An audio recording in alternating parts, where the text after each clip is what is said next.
Tafoya, welcome to Atlanta. The Philadelphia Eagles off to a good start last week, knocked off the Rams on the road. Now, this is a team always in contention during the Andy Reid era. But as everybody in Philadelphia knows too painfully well, the one thing they're missing is a Super Bowl championship. So they went out this year and, among other things, during the offseason, signed 6 guys who have played in Pro Bowls. They've supplemented their roster, and anything less than a Super Bowl championship this year will be a big disappointment. Now, the Falcons last year were 13-3. They had the best record in the NFC, but they squandered that in the playoffs when they were blown out here last January by Green Bay. And then last week they lost in Chicago, didn't even score an offensive touchdown, went down by a score of 30-12. Everybody here hoping it's an aberration and not a harbinger of things to come. Chris, when we looked at the schedule and it came out for Sunday Night Football, the first thing we said in the spring, week 2, Philadelphia, Atlanta. Whoa. And here we are. Yeah. You know, I don't know if there's ever been a guy that makes you defend more of the field than Michael Vick. He can certainly buy time with his legs, and then he has that strong arm, can basically throw it anywhere. And then you look at his wide receivers who can get down the field. This is a very, very exciting offense. And, of course, the Atlanta defense has to take care of it. Anytime you face a Michael Vick of Philadelphia, you have to, wonder, what are you going to do to stop him? How do you contain him and all of the rest? But a lot of components go into a team winning a game. So how does Atlanta win this game? What are the keys tonight? Well, I think for them, they have to get back to who they are. And that's a run-first team with Michael Turner. That's a play-action team with Matt Ryan. And just get back to who they are, a conservative team that doesn't make big mistakes, and they should be just fine. So we've got a little bit of a blast from the past, maybe a little bit of back to the future tonight at the Georgia Dome. Matt Ryan and the Falcons, Michael Vick and the Eagles in a beauty on Sunday Night Football.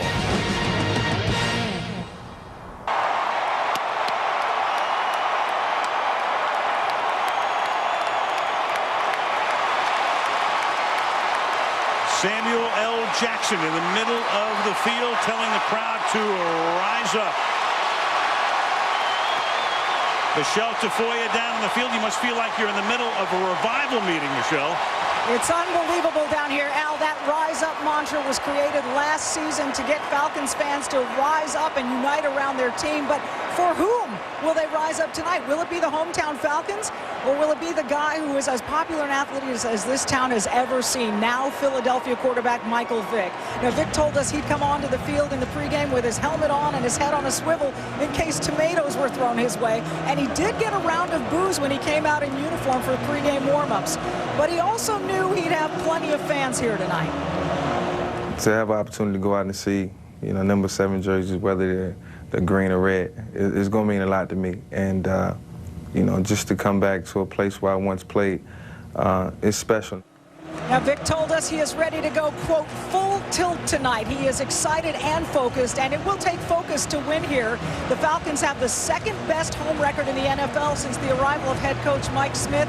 Al, 20-4 in 3 seasons. So they're hot here. Michelle, I was watching a bunch of man on the street interviews on the local news last night. I think a lot of Falcon fans would like to see Vick throw 5 touchdown passes, but the Falcons win 41-38. Rookie Matt Bosher will kick off and back deep. Another rookie, Dion Lewis, who is their 5th-round draft choice from the University of Pittsburgh. And away we go from Atlanta as the kick is fielded at the 2-yard line. And Lewis gets taken down at the 21-yard line by Troy Bierman. And here is the Philadelphia offense. Michael Vick, Virginia Tech. LaShawn McCoy, Pitt Panthers. Jeremy Mackin, Mizzou Tiger. Deshaun Jackson, California. Jason Avant, Carver Military Academy. Brent Selleck, Cincinnati. Jason Peters, Arkansas. Evan Mathis, Alabama. Jason Kelsey, UC. Kyle Devan, Oregon State. Todd Ehrman, Saginaw Valley. And let it be duly noted, while the guys were introducing themselves, I would say it's about 75% booing as the Eagle offense comes out, with Vick starting from the shotgun at the 21-yard line, and Michael out of the pocket going right to the air, completes it to Jackson. Deshaun picks up 11 yards, and Philadelphia starts with a 1st down on the first offensive play. Well, and we have our first new look here. John Abraham playing on the offense's right side to go against Todd Herman's over there. A little chip on him. he is going to be the focal point of this protection for Mike Vick tonight. Vick's numbers not that impressive through the air last week in St. Louis, but every time you look at his numbers, as they go to the Wildcat, you have to look at what he does rushing. And they start with Macklin taking the snap, and then they toss it back to Vick, who is positioned as a wideout. Michael becomes a running back and takes it out to the 39-yard line. So razzle-dazzle right off the bat with Lofton making the tackle, and that's a gain of 7 yards.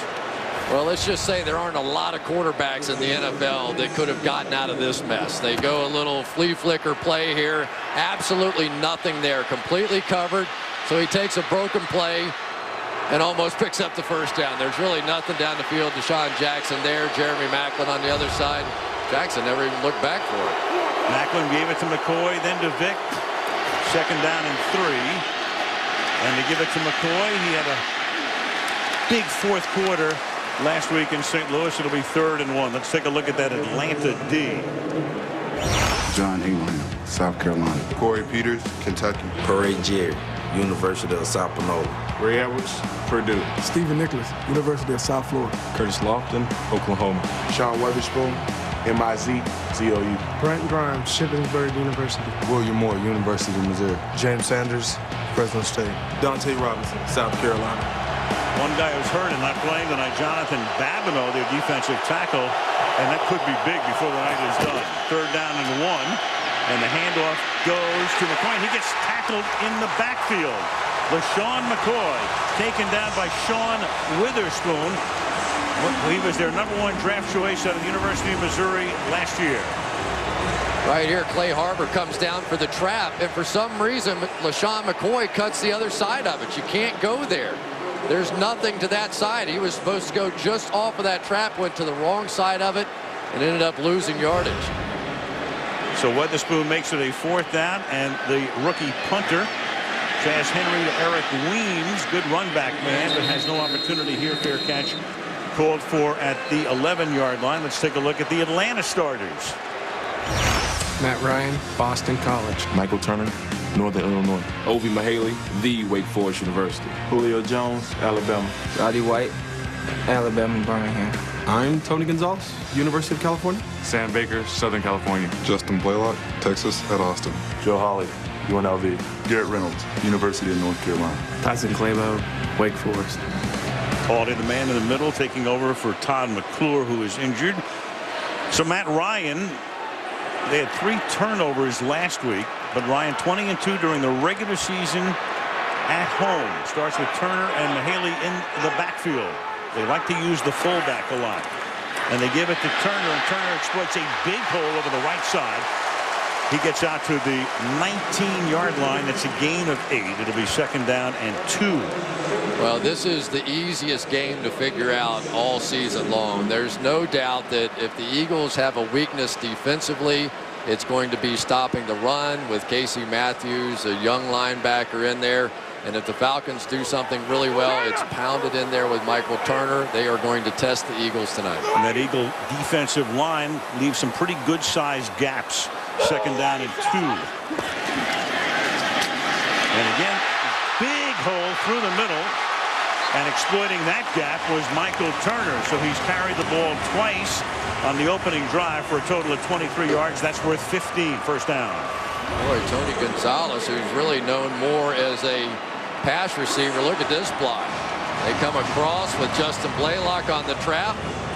Gonzalez saw the inside move and just took Babin right down inside, and the Falcons are starting this game exactly how they hoped they could. Now Ryan out of the shotgun.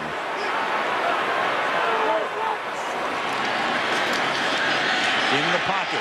Going deep downfield for the rookie Jones, and the pass is incomplete as we take a look at the Eagle defense. Jason Babin, Western Michigan. Cullen Jenkins, Central Michigan.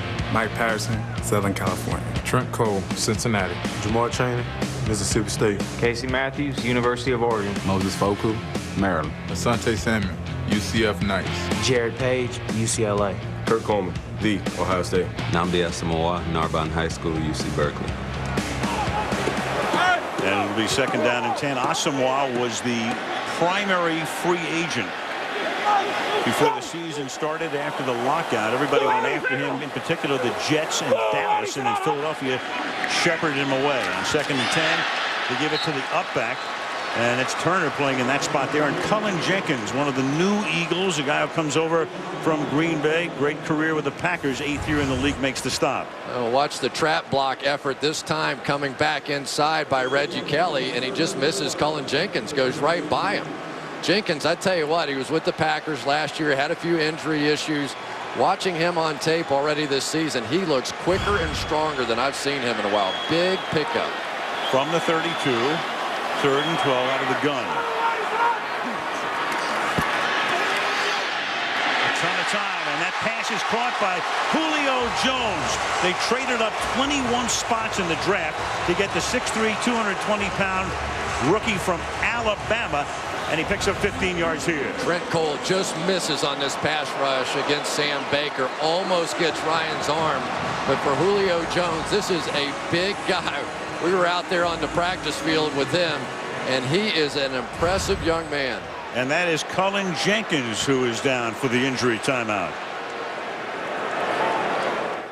Okay. Sunday Night Football brought to you by Southwest Airlines. You can find our fares online only at southwest.com. By Hyundai, if it's fuel efficient and stylish, it's probably a Hyundai. By DirecTV, this season NFL Sunday ticket is included when you switch. And by Bud Light, official beer sponsor of the NFL. Here we go. That's the Georgia Aquarium. It's the world's largest aquarium. Over 100,000 animals, whale sharks, manta rays, beluga whales. Pretty nice catch, too. Caviar.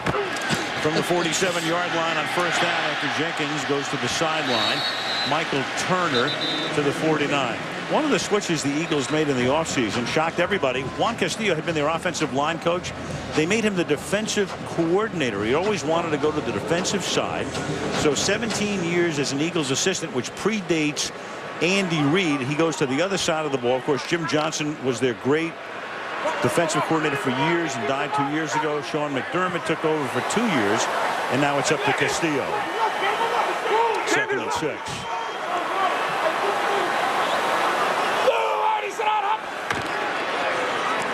Turner again.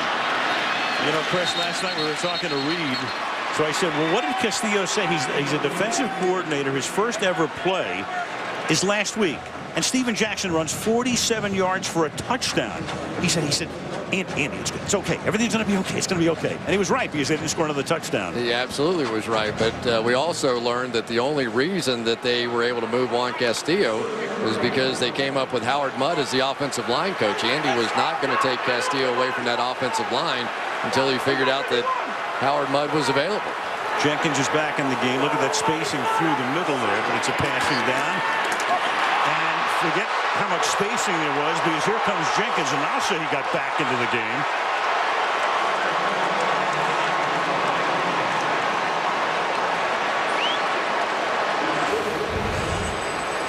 Cullen Jenkins right here is going to give Garrett Reynolds a tough time all night long. Let's see if there's a little helmet-to-helmet contact here. You bet. No doubt about that one. And no flag. Deshaun Jackson to run the kickback. Matt Bosher is a rookie from Miami. They drafted him in the 6th round. Not too many people like to kick it to Jackson, at least not on a line. This one is high enough that he gets under it and calls for a fair catch at the 18-yard line. 7:53 remaining in the opening quarter in Atlanta. No score.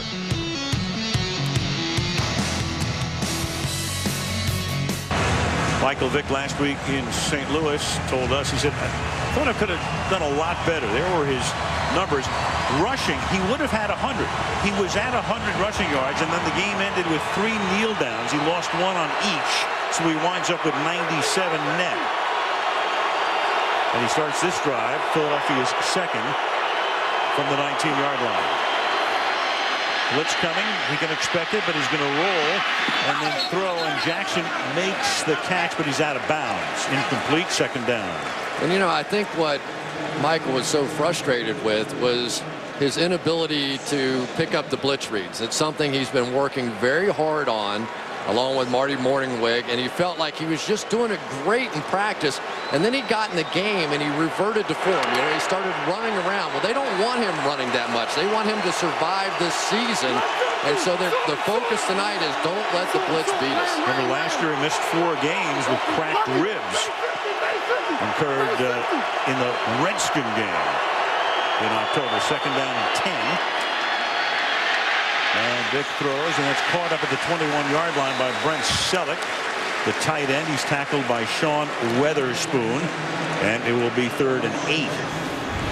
Well, like so many teams, they're going to try and rush this way to get Mike Vick to go to his right. That's a much tougher position for a left-handed quarterback to try and make the throw, but there are all kinds of theories. Not everything works.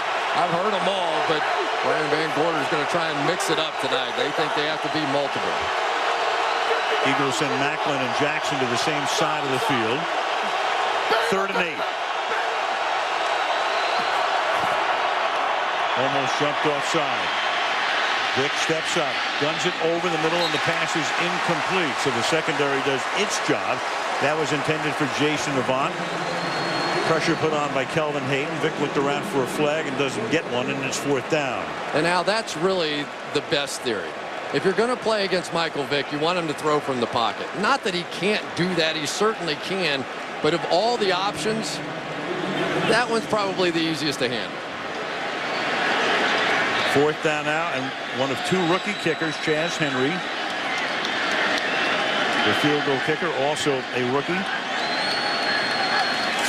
Alex Henry, and back is Weems. The Pro Bowler fields it at the 43, and Weems takes it all the way to the Eagle 38-yard line. So Ryan is set up in good shape with 6:42 left in the quarter, no score. A lot of good extra stuff. You can log on to NBCSports.com/SNF Extra. Check out a lot of different ways you can see different parts of the game, numbers and reports from Michelle and Mike Florio online. Now, from the 38-yard line, Atlanta's 2nd possession. And a quick toss to Roddy White, who led the league in receptions last year, gain of 3. Well, let's go back to that last play, and it's tough enough to try and stop Mike Vick with 11. A lot of people like to have 12, but when you do it with just 10, it's even tougher, but they got it done. Bray Jerry, a little late running off the field, thought he was the 12th guy, ended up he was the 11th. 2nd down and 6.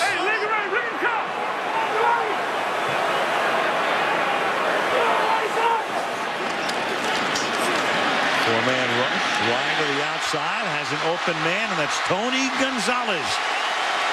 To the 20-yard line goes the man who no doubt will be enshrined in Canton someday. Spectacular years in Kansas City, and now wrapping up his career here in Atlanta. Well, here's Gonzalez working against Chaney on the outside. And the one thing you notice when you watch Tony Gonzalez run his routes is the guy just never tips anything. You don't know if he's going deep. You don't know if he's cutting to the right, cutting to the left. Big reason why he'll be in the Hall of Fame one day. 165 straight games, most ever by a tight end. Put that in perspective. That's the equivalent of more than 10 seasons. From the 19-yard line. And the ball is handed off to Turner, and the 250-pound former San Diego Charger picks up 9 to the 10-yard line. Well, they call this a wide 9. They play their ends way out wide here and try and go up the field, but it leaves big holes inside. And right now, the Atlanta Falcons are taking advantage of that with some of these cutback plays. I mean, they basically really didn't even block Trent Cole on that one at all. And the linebackers are getting walled off inside. Nice job by Justin Blaylock. 2nd and 1. Turner's rushed for 35 in the quarter. Had 100 last week in Chicago. Tries to add some more and will, and takes the ball to the 4-yard line. Philadelphia last year, one of the reasons they made the switch defensively with a flag down on the last play was their red zone defense.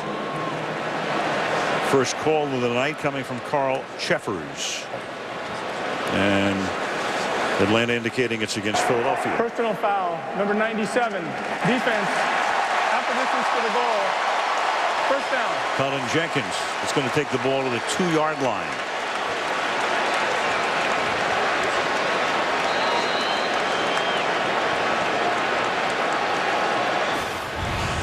We're going to see Julio Jones here is going to go down and block the safety. They're basically going to leave Asante Samuel alone to let him make the tackles. He probably is outweighed by 50 pounds by Michael Turner. Turner, the running back, on first and goal. Toss to him. Turner trying to cut it back. And picks up a few inches. It'll be second down and goal with 4 minutes to go in a scoreless opening first quarter.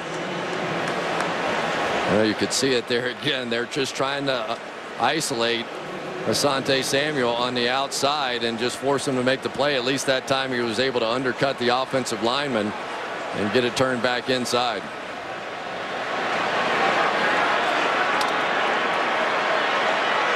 Now Jones and White both come out of the game, so they line up tight. Mahaley is the fullback. Turner is the tailback. Turner behind Mahaley, but he can only get to the 1-yard line, so it'll be third down and goal. Casey Matthews in the middle right there, the middle linebacker, the rookie 4th-round pick out of Oregon, and the brother, of course, of Green Bay's play. Well, anytime you're playing defense on the goal line, you're just trying to get some penetration in here, and the Eagles do a great job with Patterson and Cullen Jenkins on that one, and just sort of took out the fullback that time by Jenkins and able to clog it up. Third and goal. Ryan this time will try it from the gun.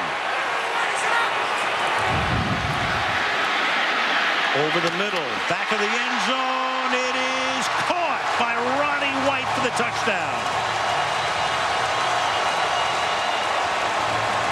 Roddy White led the league in receptions last year with 115. Works that back line. Of course, every scoring play is reviewed, and they'll look at this upstairs. Let's see if he stepped out. He came close, but I think he kept his feet in bounds. Nope, that was all good right there. That was some fight for the ball that time by Roddy White. Never stepped out. Kurt Coleman really in perfect position. They had 4 wide receivers to the left-hand side. It was something the Eagles had done a week ago, and that time the Falcons threw it right back on them. Touchdown is confirmed. Castillo telling Andy it's going to be okay. It's going to be okay. It's going to be their MO now. Right. Matt Bryant for the extra point.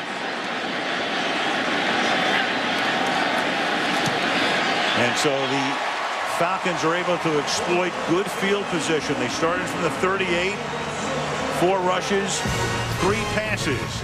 And late in the first quarter, it's Atlanta 7, Philadelphia nothing.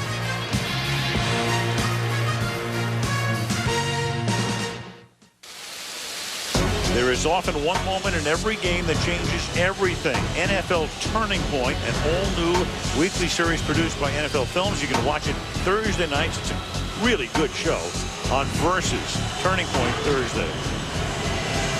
Atlanta, Olympic Park, not far from the Georgia Dome.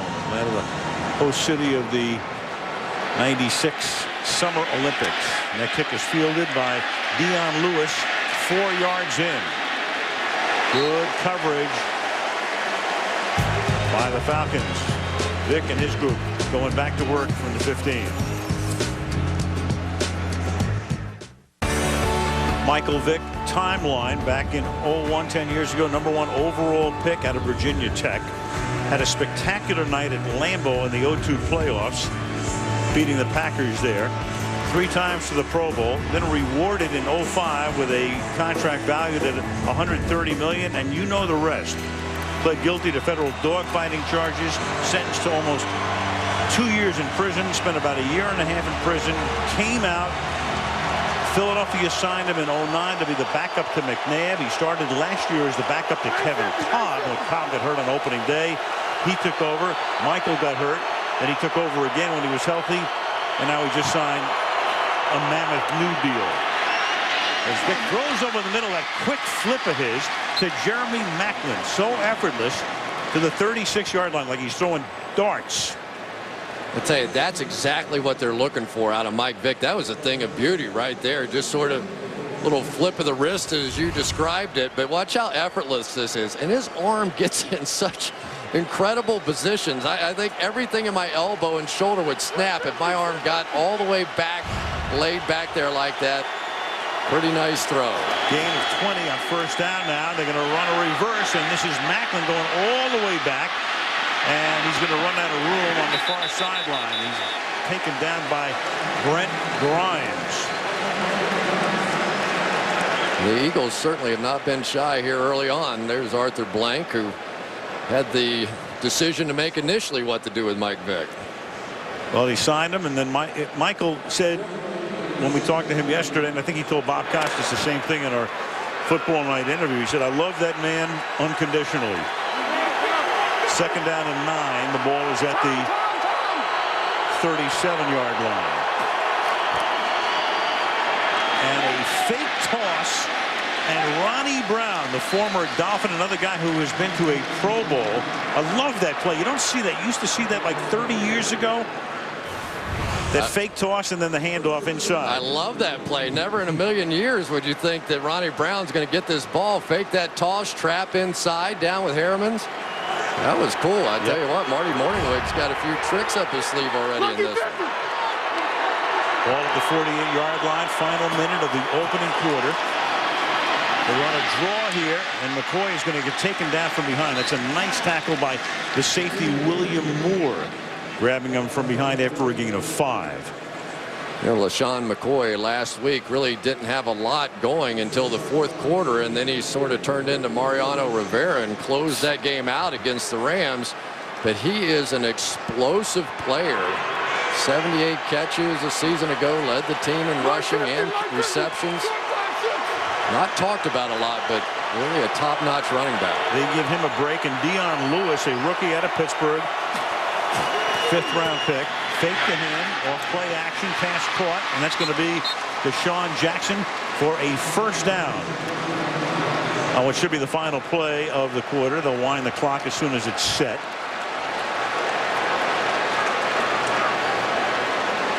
And that is the end of the first quarter in Atlanta with the score.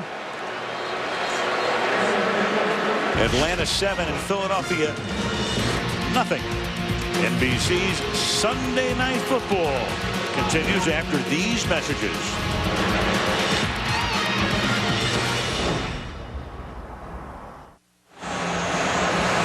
Atlanta on this last Sunday of summer, September the 18th, and tonight's aerial coverage is being brought to you by Geico. Al Michaels, Chris Collinsworth, Michelle Tafoya at the Georgia Dome. We start the second quarter. Atlanta leading 7-0. And it's 1st and 10 at the 37-yard line. Play action, pass caught out on the right side by Macklin, covered by Grimes. And let's go back to the last play of the first quarter, and Vick got rattled. Yeah, you know, they don't want Mike Vick running around, but in the pocket sometimes can be kind of dangerous as well. For Jerry that time getting a piece of them. They've got their own little defensive line rotation going over there. Of course, brought over Ray Edwards from the Minnesota Vikings to help offset some of the protections that John Abraham always sees. Second down and 5. Here's McCoy slipping to the outside, turning the corner. First down, gain of 7 for LaShawn McCoy. Well, they've been doing a lot of that sort of trapping motion going across the formation. And LaShawn McCoy is a little bit like Mike Vick. You never know exactly where he's going to go. They can start to the right and then end up all the way to the left-hand side. And you end up with a poor guy like James Sanders out there trying to make an open field tackle. From the 25-yard line on first down. Underneath, screen, McCoy. And McCoy to the 15-yard line, tackled by Weatherspoon. You know, this has really been a completely different kind of game for Mike Vick than what he did against the Rams a week ago. He was really the sort of the Atlanta Falcons Mike Vick in that game, running all over the place, scrambling, making plays, and yet you can see, and he is determined to play differently. He wants to play from the pocket, read those hot reads. Looks like LaShawn McCoy is hurt. Yeah, McCoy came out favoring his hand or wrist. They bring Ronnie Brown into the game. He of Wildcat fame in Miami. They fake it to him, and then Vick will take off, and Vick will take it inside the 10. Bierman makes the tackle. It'll be 2nd down and 3 from the 8. Now, that was one of the few intentional runs that they'll end up having. They're going to fake the cross play here and then just cut it right back inside. Looks like that may have even been a read. You see that run a lot in colleges around the country. We asked him last night, what percentage of your runs are designed? And Michael said about 5%. Well, he's done for the night then. Handoff inside to Brown. And Brown will get gang wrestled at the 7-yard line. Curtis Lofton is the first guy there. It'll be 3rd down and 2. Well, Mike Smith was so disappointed in his defense last week against the Chicago Bears. They just had a terrible day tackling, things that you don't associate with this defense. And he was on them all week long. He expected much better things tonight. Falcons had never had so much as 2 consecutive winning years until he got here. Meanwhile, McCoy still flexing that hand. 3rd and 3.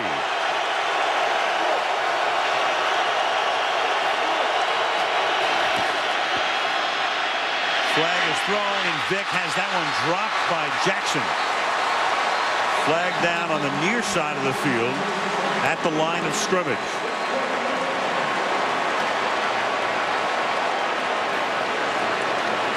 Offside, number 55. Defense lined up in the neutral zone, half the distance to the goal. 4th down. Big play there as Abraham was across the line, and it's 1st and goal now. Red line's the line of scrimmage, and right there you can see his hand across the line, and that is one killer penalty right there. Sean Jackson dropped the pass, but now you turn it over, and it's 1st and goal. From the 4. Yeah, you gotta write that one down. John, get back. So far 80 yards on this drive over 6 minutes. Brown in the backfield. Here's Brown. Nope. Taken down at the 5. Ray Edwards. Let's check in quickly with Michelle. Well, McCoy is coming back into the game. The trainers were looking at him, checking out that left hand, in particular his pinky finger, also looking at the elbow. They made sure he could grip a football, hold on to the football. They tried stripping him of the football here on the sidelines and determined he was okay to come back in, Al. All right, thank you, Michelle. And there he is, lined up behind the fullback, Owen Schmidt, 2nd down and goal. Jackson comes in motion.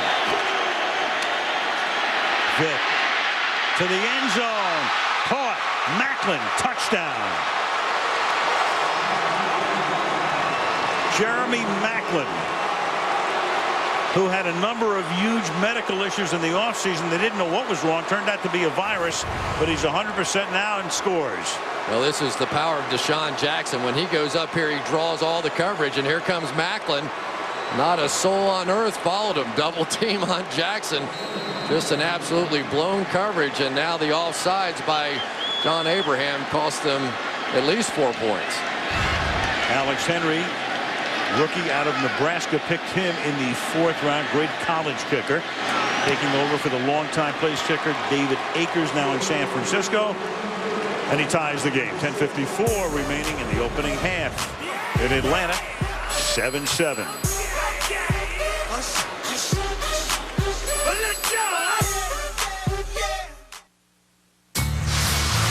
A reminder, you can check out the all-new NFL mobile apps. Follow the game wherever you are while on the go.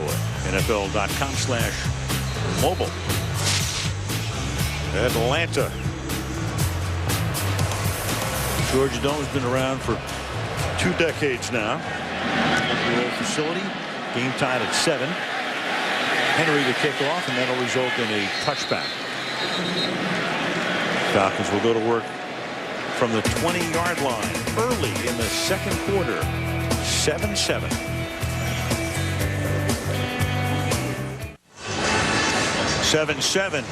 At the Georgia Dome in Atlanta.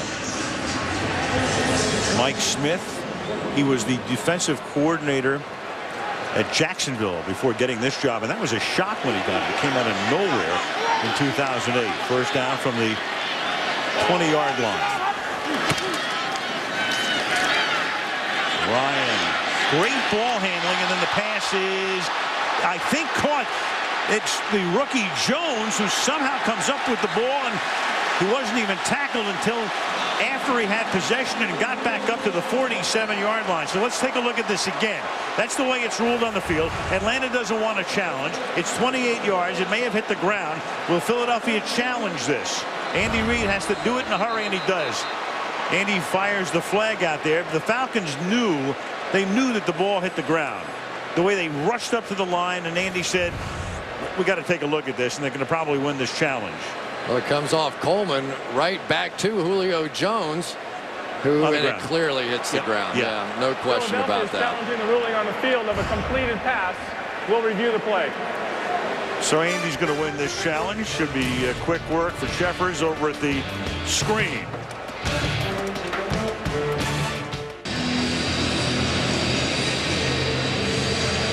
Carl Sheffers to confirm what we already know. The ball hit the ground. It is an incomplete pass. It'll be 2nd and 10 for Atlanta on the 20-yard line. Reid wins the challenge. Reset the game clock to 10:48. 10:48, please. Well, here's Julio Jones on the outside, and it's a really poor route. You're going to see him just basically stop at the top end of it. Asante Samuel all over him. Really, all he had to do was come back to the football, and I think he would have made the catch. Asante said, not in this league, babe. Reid does not challenge very often. Since '99, the Eagles last in the league in challenges. Andy, over time, with less than 5 challenges per season. And there it is, fewest since Andy came into the league in '99. Wins this one here. He's already challenged 2 this year. 1 last week. 2nd down and 10.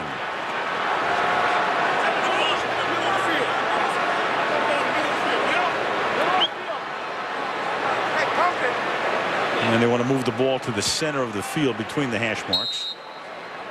Reason for that stoppage. And that's really key, Al. No, it's not. Hey, if a guy's out of bounds, the look if he's out of bounds by an inch. 2nd and 10. Outstanding analysis. Michael Turner, gain of 1. You know, occasionally a GM puts his backside on the line, and that's what Thomas Dimitroff did. He traded up 21 spots. Look at what they gave up to Cleveland in a draft day trade, because they wanted to get a guy who could move downfield. They have Roddy White. He's terrific, but he works a lot underneath. Doesn't go downfield deep. So they wanted a guy that Ryan could stretch the field with. And there is Dimitroff, who made that move. They get Jones, and of course they expect him to be a star. 3rd and 9. Illegal substitution, 12 men in the huddle. Offense, 5-yard penalty, 3rd down. And that's going to make a 3rd down and 14. Well, if you want to know why Dimitroff made the trade, look at this thing. Pre-game warm-up. We were trying to guesstimate how high he got for that ball. But after he caught it, he kind of came walking back, and even he was laughing. It just was one of those that he just kept going up. I was like, what was that? Hey, 51's a Mike!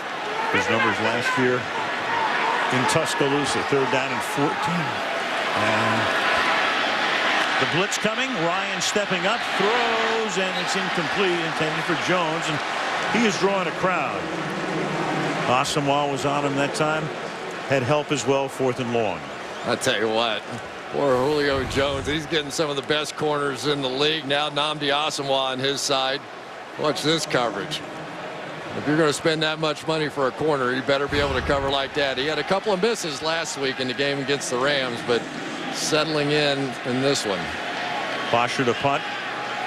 Jackson to run it back, and who can forget, certainly the Giants can't, the run back that ended the game at the Meadowlands last year. Directional kicking should be the choice against this guy. Not that direction. No. Jackson's going to have a chance to run it back. They're close enough to the sideline that they can force him out of bounds with 9.5 minutes to go in the half, and the game tied 7-7.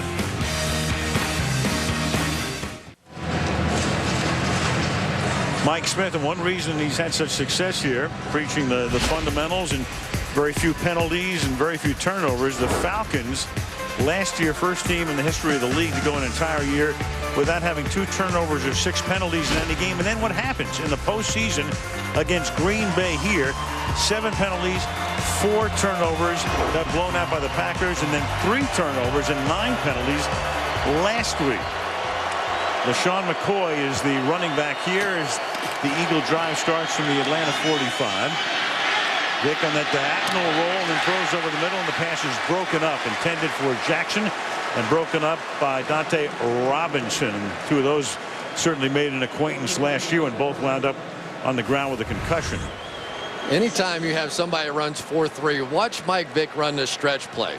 Nobody on the planet can get out there quite that far, and it really creates pressure on the defense. So now they're going play action off of it. There's pretty good coverage down the field here as well by Robinson. From the 45-yard line to the outside, and then cutting it back, McCoy. Then hits straight down the middle and takes it to the 41-yard line. Weatherspoon's been in on a lot of stops tonight. Gain of 4, 3rd and 6. I'll tell you, the Eagles probably make more plays out of plays that look like they're going to be 5-yard losses than any team in the league. We saw it with Vick earlier, and now McCoy giving us one of the same. They really had that one stuffed in the backfield. 3rd and 6. They get Steve Smith coming into the game, the former Giant. Spread him wide left. McCoy and Brown are in the backfield. And both stay in the block. And Vick throws, and that is caught by Jason Avant all the way to the 13-yard line before Sanders runs him out of bounds. So they convert on 3rd down, and it's 1st and 10 after a gain of 29. Todd Harriman's had to move out to right tackle, and watch the job that he does this time on John Abraham. Tries to go with the inside move, clears him out, lets Mike Vick stand there long enough for that crossing route to get there. Big play. Spotted at the 12-yard line. Mark 56, 56. They go 3 by 1 to the left side here for Vick. Over the middle he goes. That is caught, and that is Brent Selleck, the tight end, taking the ball to the 3-yard line. Gain of 9, 2nd and 1. Just can't get over how differently Mike Vick is playing tonight than what he did just a week ago. He is just standing in the pocket, reading it out. Last year, over 100 quarterback rating. When I first saw him playing with the Atlanta Falcons, if you'd have told me he'd ever have over 100 quarterback rating, I would have never believed it. Give a lot of credit to Marty Morningweg, his offensive coordinator, Andy Reid. They have changed him into a better quarterback. He's 9 out of 12 for 102. 2nd and 1. Here's McCoy, and he's going to get spun down shy of a 1st down. Ray Edwards, who played with the Vikings, he was kind of the lost guy because they had the Williams wall up front, and they had Jared Allen, of course, and Edwards was the other guy. Oh, Ray Edwards is not John Abraham as far as a pass rusher, but he is a guy that can set the edge against the run, and if you leave him one-on-one, he'll get his fair share of sacks as well. 3rd and 1.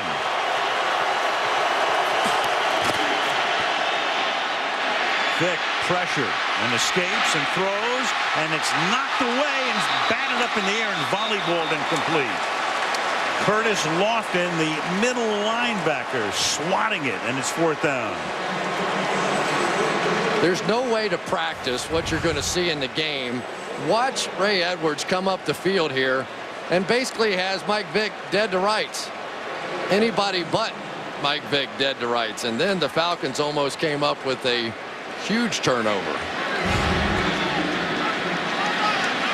Alex Henry to kick the field goal, 22 yards. Chaz Henry to hold it, and the kick is good. 22-yard field goal, and the Eagles take the lead 10-7.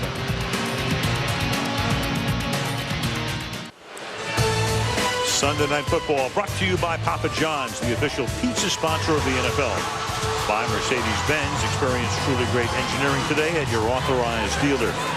By the Bank of America Cash Rewards credit card from Bank of America. And by Corona Extra, inviting you to find your beach. Grayson High School is the number 9 team in the country, and Friday night beat Berkmar 56-6 here in Atlanta. They go to 4-0.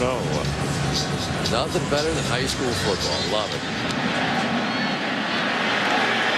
Eagles by 3, and the kickoff is taken by Weems. He's going to run it out from 8 yards in. See a lot more of those 108-yard returns this year, at least attempts. Well, let's show you a little bit of this wide 9 technique. You can see these ends out so wide here, but there's huge spaces in between, and it puts so much pressure on these linebackers to have to make plays in big gaps. So what they're going to ask is those defensive ends to come down hard inside and look at their stance.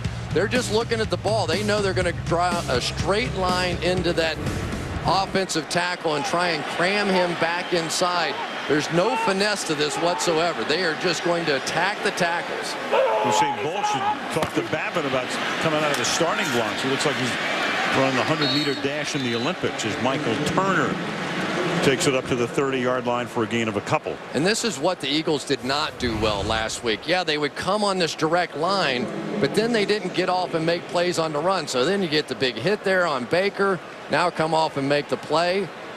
As they were saying, you have to be violent coming off for the run. A little over 6 to play in the half. 2nd down and 8. Turner back of the fullback Mahaley, and Turner takes it out to the 35. It'll be 3rd and 3. Well, Jim Washburn is the guy that they brought in. Andy Reid just loved that wide 9 technique that he saw in Tennessee and played against. They said it really gave him fits, and so why not go get the guy that sort of originated it down there, Jim Washburn, and they're committed to it. This is the way they're going to play. They know they're going to give up some running yards, but they don't care. This is a passing league, as they say. 3rd and 3. Blitz coming, and they get Ryan. They knock him down at the 31-yard line. Mike Patterson got in there, and then Trent Cole finished him off. Mike Patterson had that seizure in training camp, and that was scary, but he's fine now.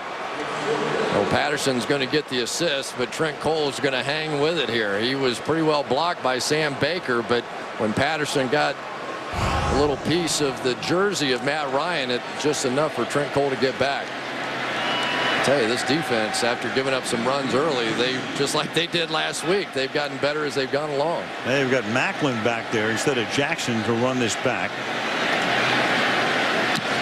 The rookie Bosher, a high angled kick that will bound out of bounds somewhere around the 30-yard line. Talked about the 6 Pro Bowlers they acquired. Babbitt out of Tennessee. Asamoah was the primary guy everybody was looking for. Brown. Vince Young is the backup quarterback. Smith from the Giants. Giant fans can't understand that one. And Rogers Cromartie, who was with Arizona.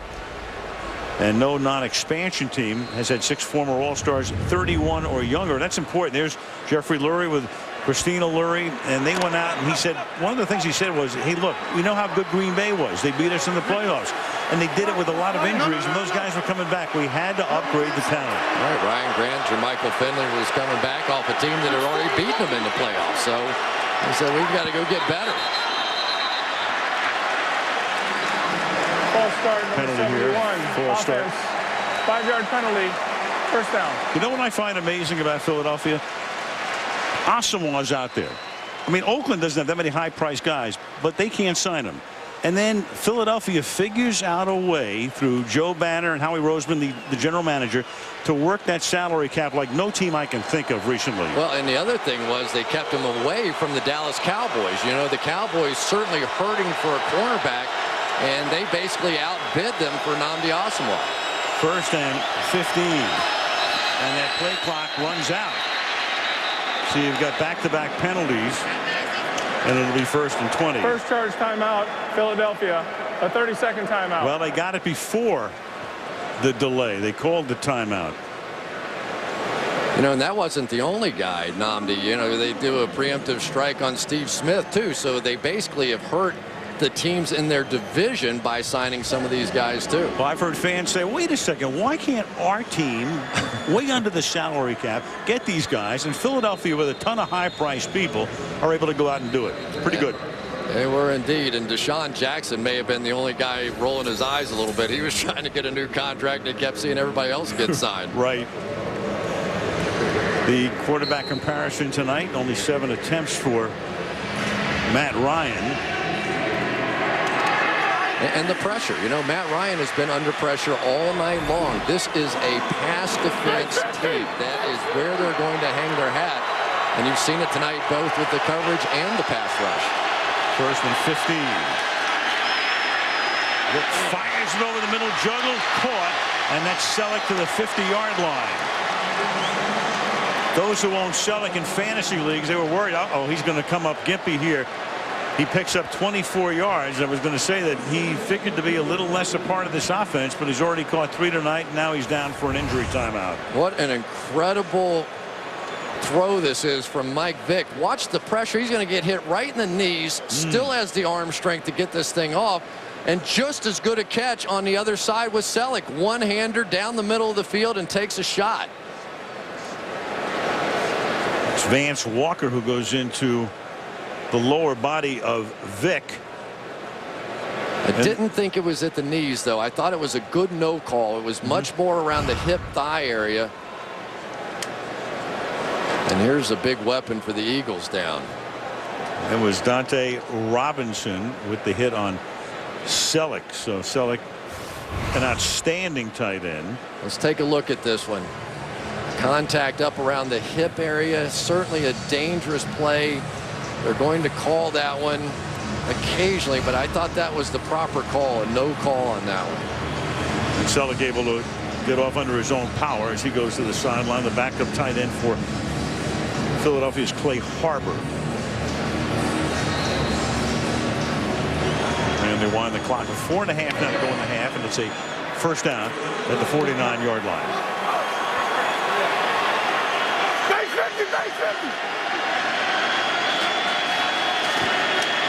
Short drop, catch made, and that's Smith, Steve Smith, former Giant, gain of 9. Another nice read that time by Vick. John Abraham dropped out this time as a zone blitzer. He's coming back there, and I thought he was going to get the interception. And Vick just threw it right around him. Very dangerous throw, but you saw Mike Vick looking that way the whole way and worked around him to Steve Smith. Well, Selleck comes back in. Good news for the Eagles. Smith has just made his first catch as a Philadelphian, and on 2nd and 1, it's McCoy behind Schmidt. And there's a flag. It might be a face mask here or horse collar. Weatherspoon got him around the neck, and that's going to probably tack on 15 more. I tell you what, Jason Peters made one of the best blocks I've seen all year on that play. What an athlete he is. Holy cow. Looked like a running back going around the corner there. Illegal use of hands, number 90, defense. That penalty is declined. Personal foul, face mask, number 23, defense. That penalty will be accepted and added to the end of the play. Automatic. 1st down. A lot of stuff going on. Robinson with the penalty. 15 yards. Left tackle right here. Watch this reach block on the outside. Flies out there. Gets up on the defensive end, Lawrence Sidbury. Just no contest. There is maybe 2 tackles in the league that can make that play, and there you saw the face mask. And there was Weatherspoon getting his hand on the face mask. 1st down. Vick almost had his arm jostled as he was getting ready to throw it. Intended for Selleck. It's incomplete. 2nd down. You know, Al, this is all very interesting stuff to me. If I were a defensive coordinator, and Mike Vick's playing really well, I mean, let's just put it that way. But if I were a defensive coordinator and you said, Mike Vick going to do the hot reads from the pocket or he's going to run around, which one do you take? Give me the pocket, right? Absolutely. Well, you pick your poison, but you have to say the pocket. You don't want him to extend the play and expand the field. But you also want this guy healthy at the end of the season, and that's goal number 1. 2nd and 10, and the pass is caught by Macklin. And Macklin takes it to the 14-yard line. Running back to the center of the field. Ticking down at 3 minutes. Kelvin Hayden, former Colt, makes the tackle. 3rd and 3. I'll tell you, the Falcons are not afraid to take some borderline shots against Vick. That time, Bray Jerry got one more on him.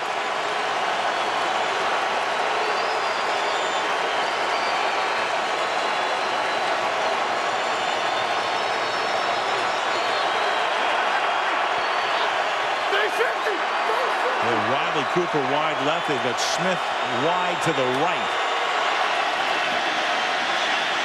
And Vick is going to take off. Pick up the first down, and he's out of bounds at the 5, where it'll be first down and goal, chased by Stephen Nicholas. Well, this is the problem when you rush 4. It's like trying to contain a great pass or punt returner. You're going to see there's basically going to be a wall right here, and nobody left. Now, good luck trying to tackle number 7 once he gets in space out there. Mike is just picking his spots for running tonight. He is turned into the pocket passer who occasionally on those big 3rd downs will make plays like that. Philly with 199 yards and Atlanta with only 74.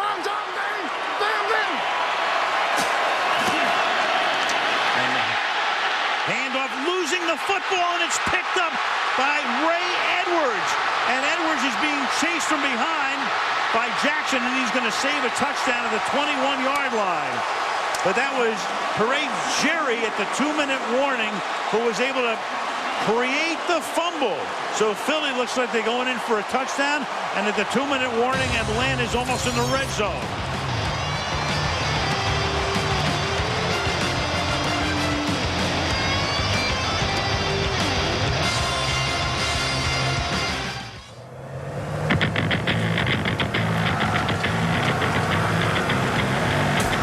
Aggressive new styling, a more fuel-efficient turbocharged engine, and a completely redesigned interior. The new C-Class, with over 2,000 refinements. It's amazing, inside and out. The C-Class starts at just $34,800. Castrol-Edge reveals what gives every home team the strength to perform. Red helmets. The Falcons wore them for 24 years, yet they won just one playoff game. In 1990, a new look seemed to change the franchise's fortune. Since switching to black headgear, Atlanta's home winning percentage has increased nearly 20%. Think a color can't give a team the strength to perform? Think again. Visit CastrolEdgeUSA.com for a chance to win tickets to Super Bowl 46, the ultimate show of strength and performance. Big day. Bob will talk about the NFL's 2 surprise teams, the Lions and the Bills, coming up on the Toyota halftime show. Go back and take a look at that play after this play that gives Atlanta the ball at the 24. Philadelphia down by 3. Ryan to put it up, and that's caught at the 10-yard line. Tony Gonzalez makes the catch. First down at minute 50 to the half. Let's go back to the big play. Well, Bray Jerry was trying to just get up the field right here. They're trying to influence him here, trap him here. But instead, Jerry just goes straight for the quarterback and gets Mike Vick, who attempted to fake a pitch before he came back for the handoff, and there's just no way. But Deshaun Jackson, touchdown-saving play here. Weatherspoon just couldn't catch up with him, and that is some hustle play by the All-Pro. From the 11-yard line now, the Pajackos Rogers, a rookie out of Oregon State, in the backfield at the tailback spot. Toss it to him. He turns the corner, and Rogers takes it to the 6-yard line. His first carry of the night. 2nd and 5. Yeah, Rogers, I think, averaged about 7 yards a carry in college, and tiny little guy. You see him on the practice field. If he's 5'6", he's a tall 5'6", but once he turns the corner, he has surprising power. We're asking Mike Mularkey, the offensive coordinator, can he block? He said, you'd be surprised. He hangs in there pretty good. And the Darren Sproles like? Yeah, Darren Sproles was okay the other night, too, wasn't he? Pretty good. 2nd and 5. from the 6. Now they go back to the big back, and this is Turner fighting his way inside the 5-yard line. We tick down under a minute.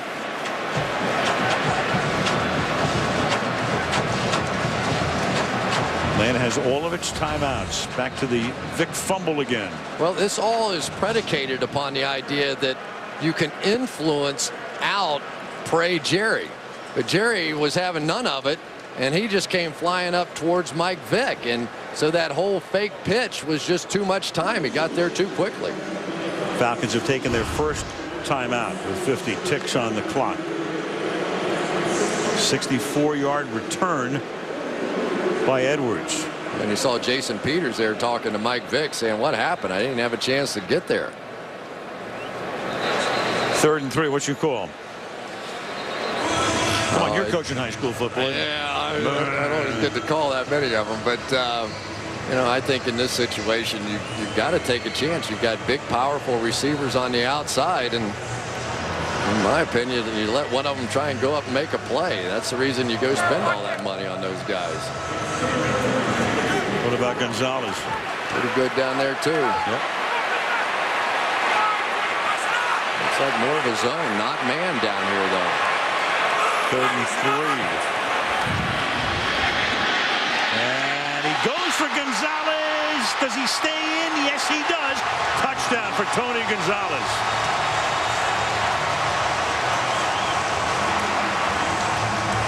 Just a matter, did he gain control of it? I think his feet got down. See if he controls it in time. There's control. Are there 2 feet? Oh boy, that's it's just a matter where they're going to say he controls it. You can control it with one hand there. Not sure the second foot ever got down after that moment of control. Got to think Sheffers is going to get buzzed, in a manner of speaking. Oh boy, that's close. And he has been.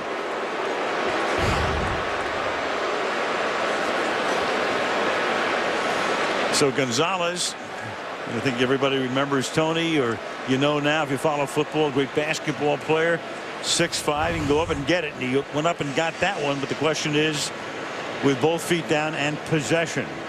Working against Chaney here on this one, really had to kind of fight through him to get to the back of the end zone. Right there. Were there 2 feet down at that moment when he pinned it against his chest. I don't think you can claim until there that he has it. And they're right. 2 feet down. I think that looks pretty good. Well, the ball is moving. I don't know. You know, you look at that right foot. It's about as close as it can get. Sheffers will go over and take a long look at whatever angles are available to him. Well, remember also, because he's going to the ground in the process of making the catch, he has to maintain control of it, and I think he did. Well, that foot, both feet are, well, you think they're down there. They appear to be down. I don't say it. Yeah, they do. It was ruled a touchdown, so that's to their advantage there as well. It is. You have to see enough to overturn it. I think control is there. And I think there are 2 feet down. And assuming that he maintained complete possession of this ball, which I think that he does, it's going to be a touchdown. That's going to be one incredible catch for a touchdown, too. I'm going to have you start calling my high school plays. Well, you called that one, big dog. Well, with T. Gonzalez, you always have to think about him. Yeah, Julio Jones was sitting there all by himself inside the goal line, too. This will give Atlanta the lead if it's upheld after it looked like Philadelphia was moving in for a possible touchdown. After review, the receiver controlled the ball against his body with 2 feet in the end zone. It is a touchdown.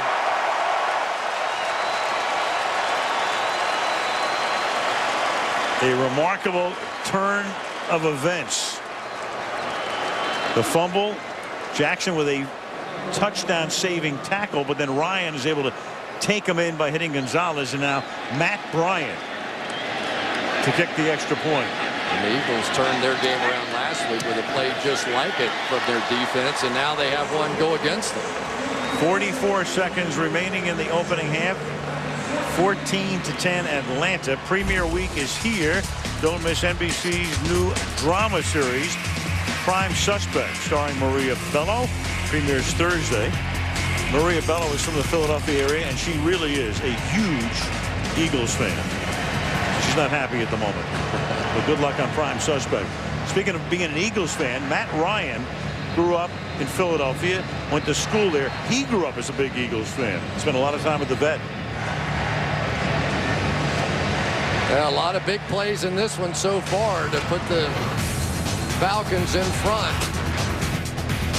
John Abraham offsides early led to the first touchdown for the Philadelphia Eagles.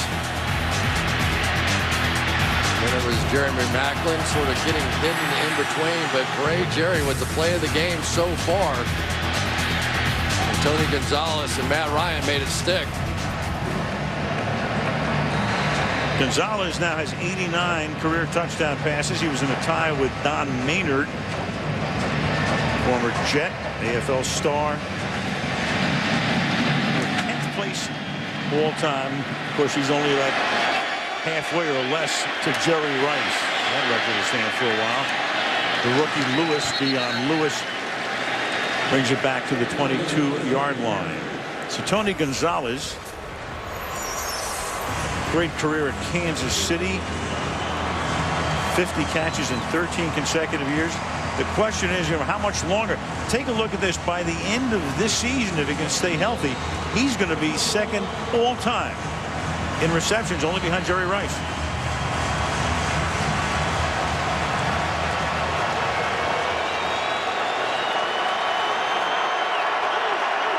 From the 22 now, 38 seconds. Philly has 2 timeouts. You want to be a little conservative here. You can take a shot at probably a screen, a draw, something where you're not going to turn it over. Well, they go 4 wide. 5-man rush. Vick buys time, throws, and that's a gain to close to midfield. Steve Smith, he's going to try to get out of bounds to conserve a timeout, and he doesn't because they rule him inbounds and stopped at the 42, and the Eagles will now have to take a timeout with 26 seconds. Well, unless you're Mike Vick, and then you look out at your screen guy and say, I don't need to go there, and go downfield to my new guy, who I love the fact that the Giants don't have him, and we do now. We might hear a little something about that story next week, too. The Giants didn't feel like Steve Smith was going to be healthy until the 1st of October, and he's out here proving otherwise. Giants go to Philadelphia next week. Giants have the Monday nighter at home tomorrow against St. Louis. 26 seconds, 1 timeout. From the 42. And coming across the line, that's Edwards, who was lined up over the center. Encroachment, number 93, defense, 5-yard penalty, first down. The Eagles at least trying to get into field goal range for their new rookie kicker, Alex Henry.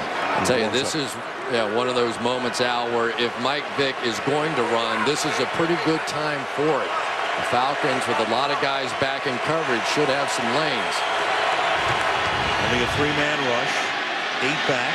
Vick dancing, getting away, and loses the ball again. It's picked up at the 48-yard line. John Abraham stripped it. And Atlanta gets the ball back right in front of Mike Smith and the Falcon bench. Stephen Nicholas, the linebacker, comes up with the ball. Well, Vick was thinking run, and so were the Falcons. They go spy here with Stephen Nicholas, and his assignment is just to mirror Mike Vick wherever he may go. He has no pass responsibilities, and so he's going to run around and try and make the play. But there he is to pick it up afterwards. Great play by John Abraham coming in there and getting that strip. Now the Falcons have it at the 50-yard line. They have 2 timeouts. Not that they'll have time for that, but with 14 seconds trying to position it for an Atlanta field goal.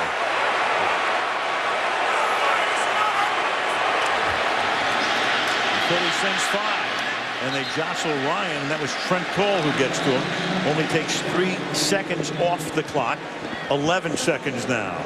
You know, Trent Cole comes with that big, powerful rush all the time and just drills into Sam Baker. Now all of a sudden he comes and puts the move on him and goes right around and hits Ryan again. Trent Cole is a handful to try and block from that wide 9 technique of his. And you'll explain that wide 9 in the second half. You're going to do it. You're going to ask Andy about it. Both of us. 2nd and 10. Ryan throws, and that's intercepted at the 40-yard line by Asamoah. Nnamdi Asamoah gets the pick, but with only 6 seconds remaining. So Philadelphia will get 1 play. The big, high-priced free agent from Oakland, where he saw very little action. Nobody was throwing in his direction out there. Yeah, they tried to clear Nnamdi out deep, but he was having none of it. He takes a look in at Matt Ryan and just jumps this one. And it was Trent Cole once again who almost took Sam Baker's helmet off on the pressure that time. And you can tell that Matt Ryan is getting just a little bit rushed. There he goes right through him, pushed him back into Matt Ryan. And the clock in Matt Ryan's head now is going pretty fast. And that's to Macklin with 2 seconds. So they were able to get it out of bounds and move it a little closer so that Vick can maybe launch one into the end zone. For Asamoah, he was so good as a cover corner, obviously, in Oakland. Last year he had no interceptions because he hardly saw any action. Yeah, he had, what, about 7 or 8 interceptions, I think, 1 year, and then really none since. And they're going to try a monster field goal here with the rookie. So this is going to be a 63-yarder, which would tie, unless they put the ball in front of the 47-yard line. This may be officially 62. We'll see where he spots the ball, but this conceivably could tie an NFL record. Janikowski kicked one last week in the Oakland-Denver game, and this one's not even close, bouncing at the goal line. Pretty crazy ending to the first half. Falcons will get the second half kickoff. They lead 14-10 at the break. The Toyota halftime show coming up after these messages from your local NBC station.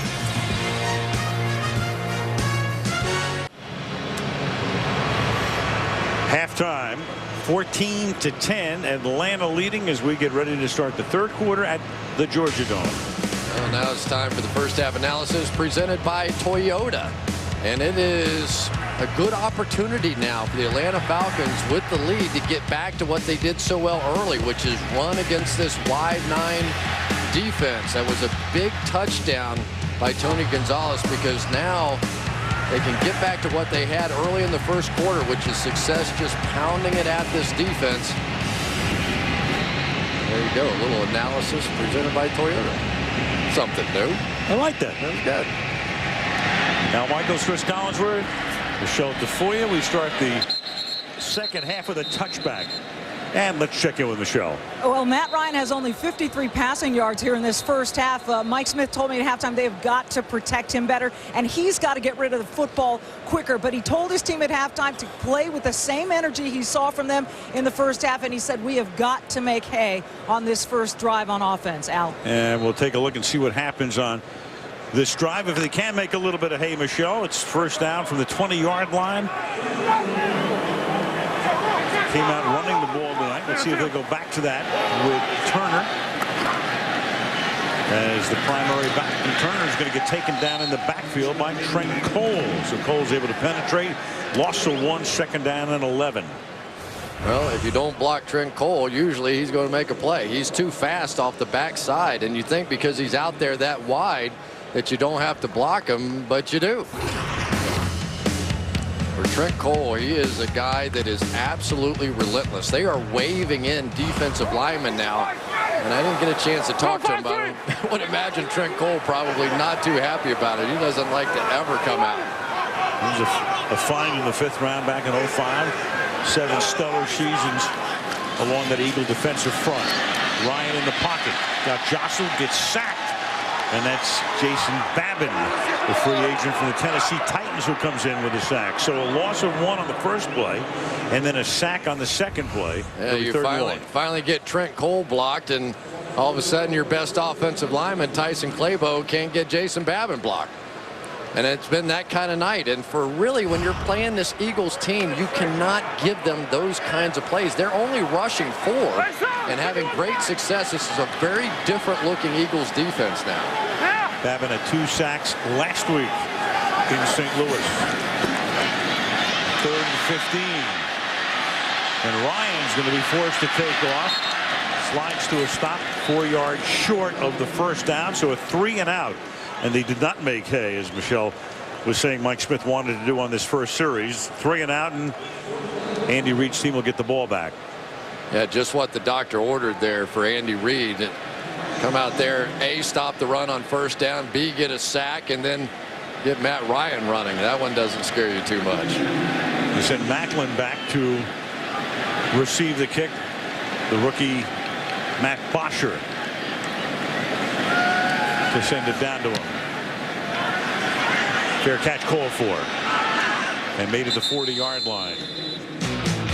Vick and friends go to work at that spot. 14-10 Atlanta. Golf Channel, and then Saturday and Sunday on NBC. First down from the 40-yard line for Vick, who steps up to avoid the pressure and then has been intercepted to the 50-yard line. Kelvin Hayden, the former Colt. The Eagles are saying no, he didn't pick it off. But the ruling on the field is that he did. And what a last few minutes for Michael Vick. Yeah, and this has been his Achilles heel. When they bring blitzes, he sees it, he knows it's coming, he gets out of the way, but he makes an awkward throw. Teams continue to make plays against Vick off of the blitz, and until he proves he can beat it, he's going to keep seeing it.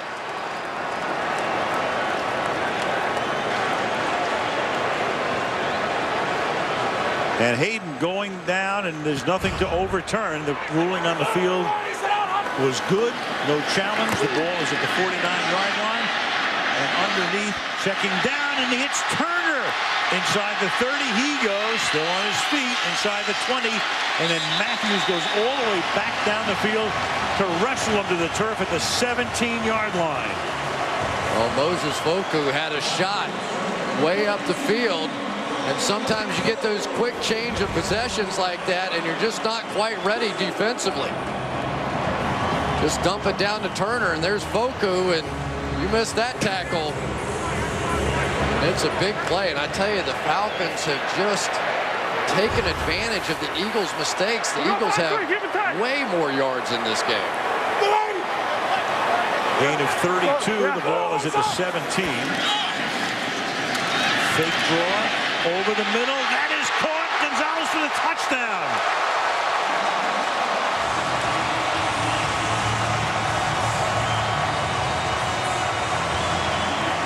Tony Gonzalez scoring at the end of the first half, scoring to begin the second half. Well, that's making hay on that drive. What a great job. Gonzalez, first of all, is going to stymie Trent Cole and then stick and move against Jared Page inside. Get that big body out there. It all sets up with the fact that not only could Gonzalez get down and catch the ball, but he stymied Trent Cole there. Very professional play, and Tony Gonzalez is having a huge night. 4 catches, 49 yards. Of course, they review every scoring play.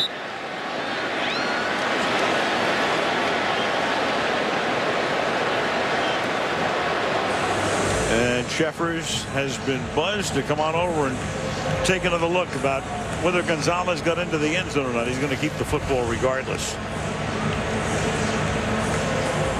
When does the knee go down?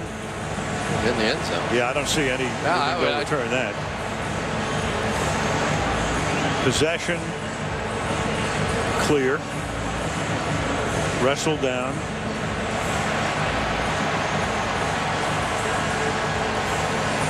Maybe a little, maybe they're wondering if the ball came loose.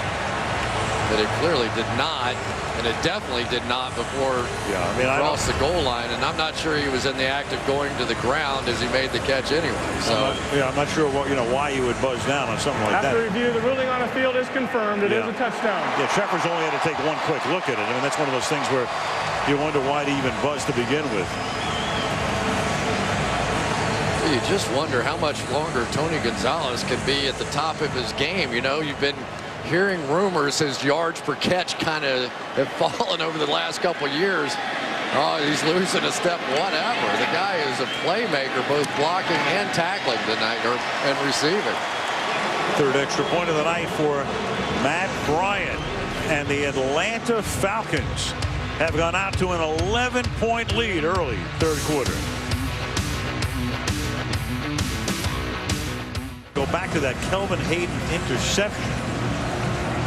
We have 20/20 hindsight, different angles and all of that, and then Gonzalez with the touchdown. Here's Lewis to the 30-yard line. So go back to the Hayden pick. He was signed by Philadelphia at the beginning of the month. And take a look whether or not you would have won a challenge on this. Reed had the option to challenge and did not. I don't think there's any question this ball hits the ground. It bounces back up. Andy Reid had a challenge earlier, but he won.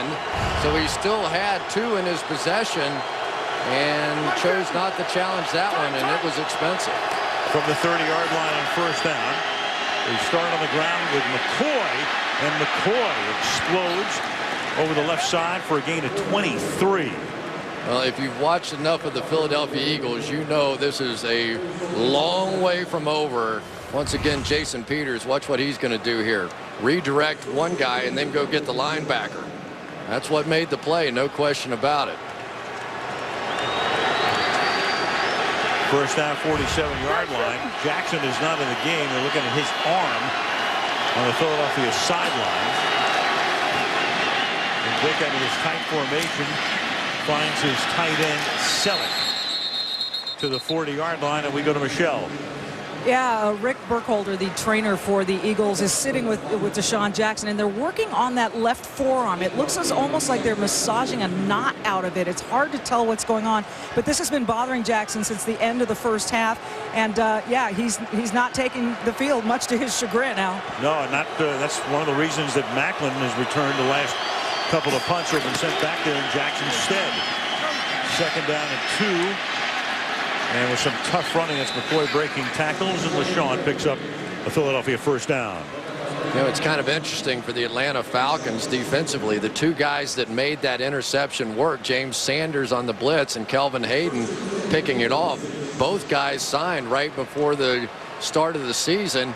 And really, Mike Smith said, they're too good of players. I just got to get them in. I know they don't know the defense completely, but I've got to get them on the field, and it paid off there. To the outside, that pass is caught by Macklin. Macklin is inside the 10.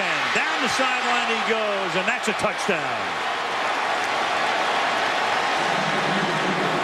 So Jackson or no Jackson, Macklin's still in the game, and it's a 36-yard catch and run. 70 yards, 4 plays in less than 2 minutes. Jason Peters once again here. Watch the athleticism. Going to set him up inside, get out in front. That is just tremendous. I mean, to get a big guy playing tackle that can pass protect like he does and work his way down the field.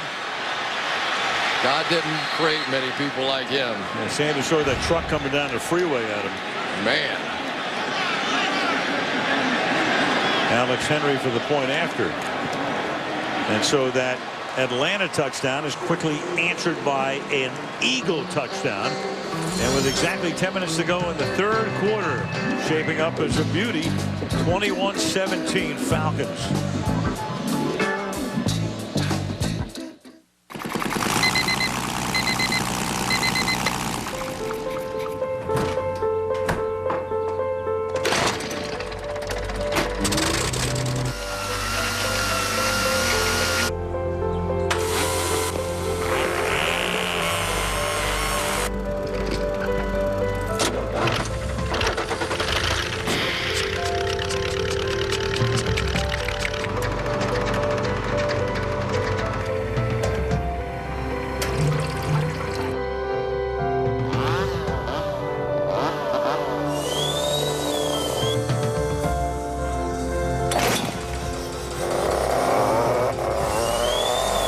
What if everything ran on gas?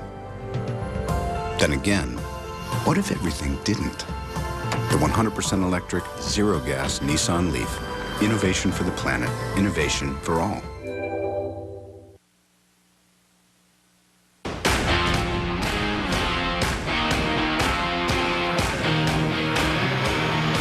This is Sunday night.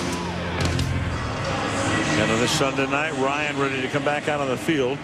10 minutes to go in the third quarter. And the kickoff is taken 5 yards in the end zone by Eric Weems, who brings it out to the 14-yard line. Talked about Ryan growing up in the Philadelphia area. He was the number 3 overall pick back in 08. Went to William Penn Charter School. And he was a great athlete. Basketball, baseball. Nice form right there on the mound. Of course, football.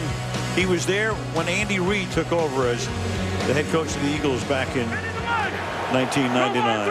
Loved the Eagles, gets drafted by the Falcons. His 4th year in the league. Went to the Pro Bowl last season. From the 15-yard line on first down. Ryan. And that one is picked off at the 37 by Asante Samuel. And he brings it back down to the 22-yard line. This is wild. Fumbles and interceptions intended for Jones. And now Vick is back in great shape. A catch by Asante Samuel right out here. He always plays off. He likes to look at the quarterback, read his eyes. You see him break on the football. Yeah. Well, let's take a look here. Whoa. I think that's a catch. That is one heck of a play by Asante Samuel. A lot of people were wondering who were the corners going to be after they got everybody. Well, I think they're going to challenge this. Smith does throw the flag. He's going to contend that the point of the ball hit the turf. Does the point of the football make contact with the turf? So Smith throws the flag, and here comes Jeffers. But even if it does, if you have it controlled, it's still an interception. Atlanta is challenging the ruling on the field that the pass was intercepted. We'll review the play. Timeout. This is crazy. Back and forth we go. Where it stops, nobody knows. Challenged by Atlanta.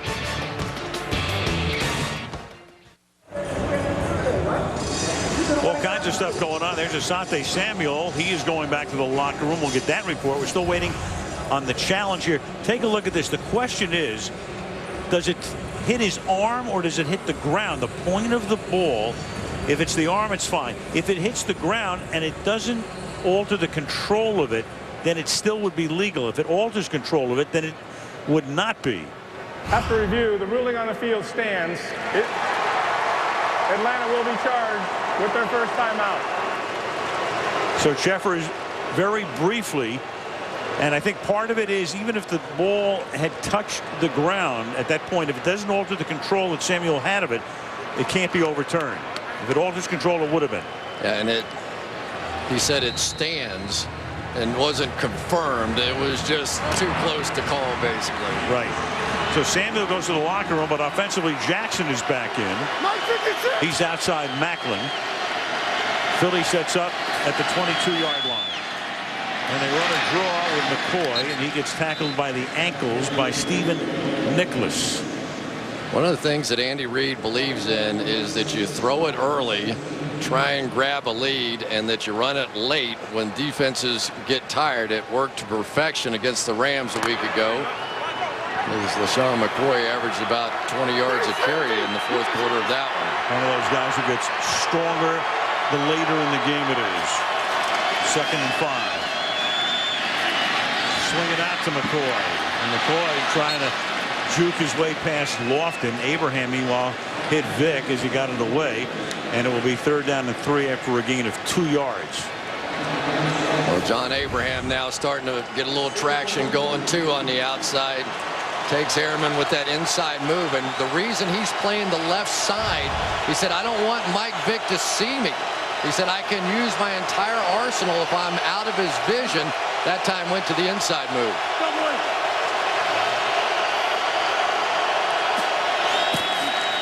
Vick on a 3rd and 3. Gonna run. Has the first down. Inside the 10. It'll be 1st down and goal. He's tackled there by Lofton.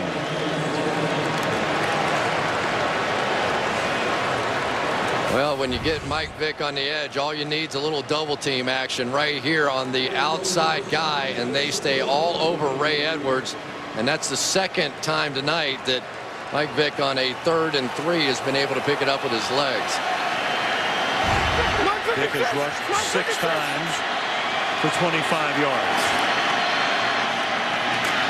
Back to McCoy. Around the corner and into the end zone goes LaShawn McCoy. Touchdown. And the Eagles take the lead again. Oh, what a great block down there by Deshaun Jackson to polish this thing off. But this play is just so tough. You're going to get Vick sort of rolling this way, and you don't know if he's going to hand it off or keep going. So defensively, you've got to fly up the field, and then you just don't have enough people to support. But look at Jackson finish that thing off. Takes Grimes out of the play. There's Jackson right there, and he had him pinned down on the goal line and didn't let him off. Alex Henry to tack on the extra point. 2 quick scores by Philadelphia after Atlanta had gone up by 11. Almost halfway through the 3rd quarter, it's now Philadelphia by 3.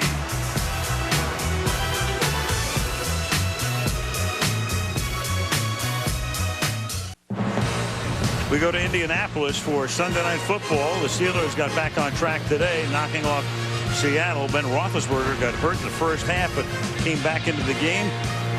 And they'll take on the Colts. Interesting to see what Tony Dungy has to say on football night about his former team minus Peyton Manning.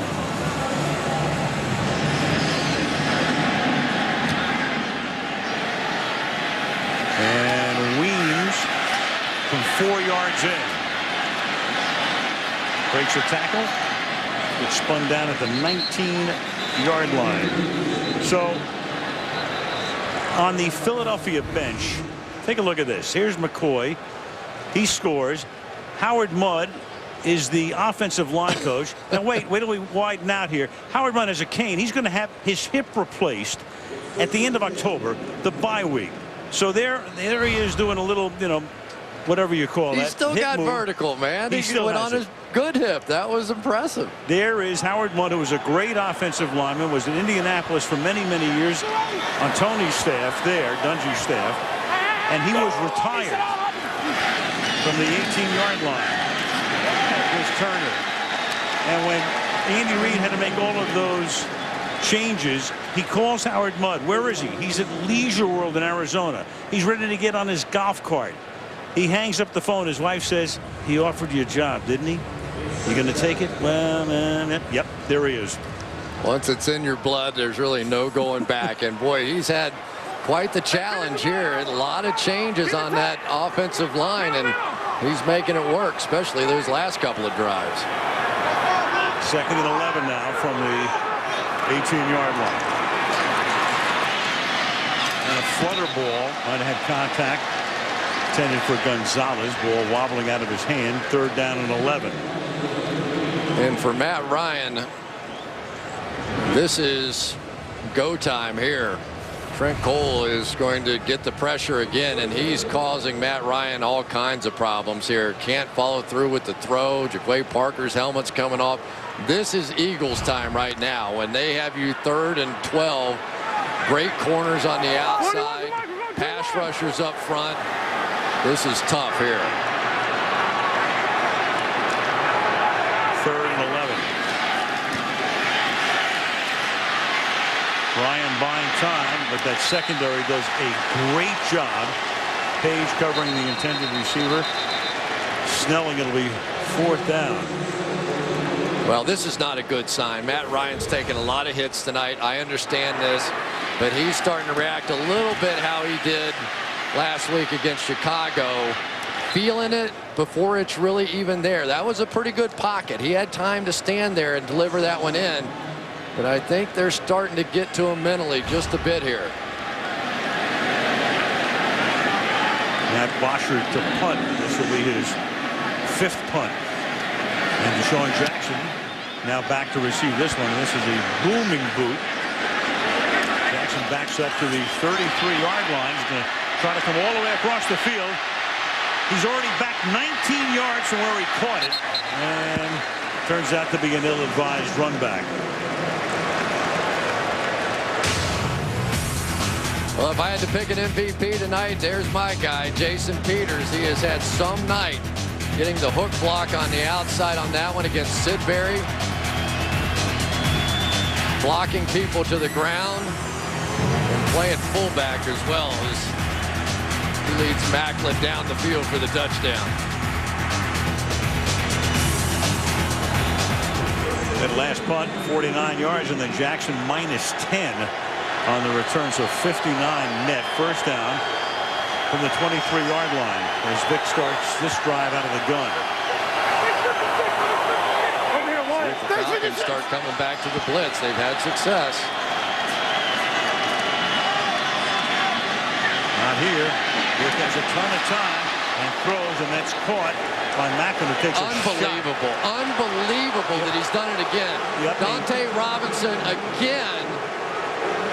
No doubt about it. I thought it looked like direct shot to the helmet. He did the same thing a season ago to Deshaun Jackson. Let's see. They both wound up with concussions, and he got a $50,000 fine. No doubt about it. Leads with his helmet. He's going to get it again. He actually called and apologized to Deshaun Jackson when it happened a season ago, and for the second time in 2 years.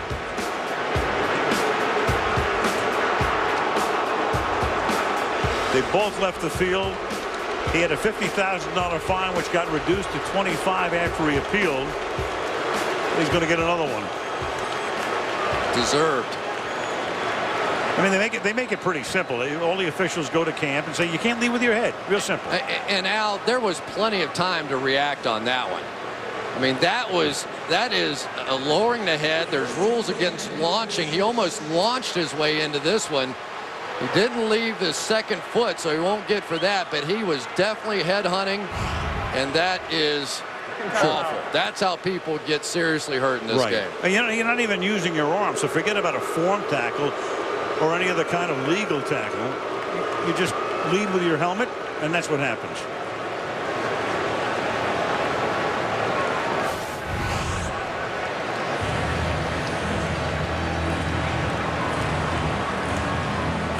And Macklin, at least Macklin knew it was coming, for what that's worth. Split second in front.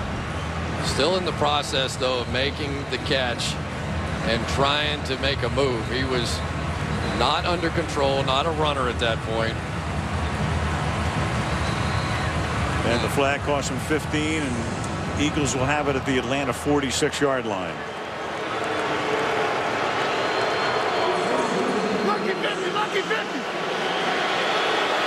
So Macklin out, Riley Cooper is in the game. That's Cooper at the bottom of the screen. And McCoy will take it.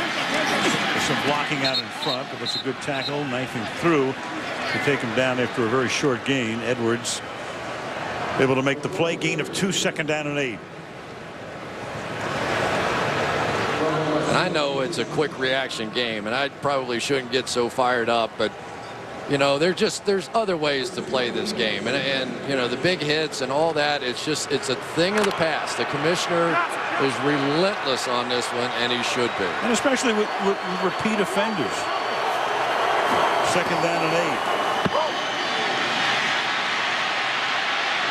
And Vick getting chased, and Vick will just throw that one incomplete. It'll be third down and 8 for Philadelphia. In case you're wondering, outside the pocket, no problem here. Macklin back in the game. Happy to see that.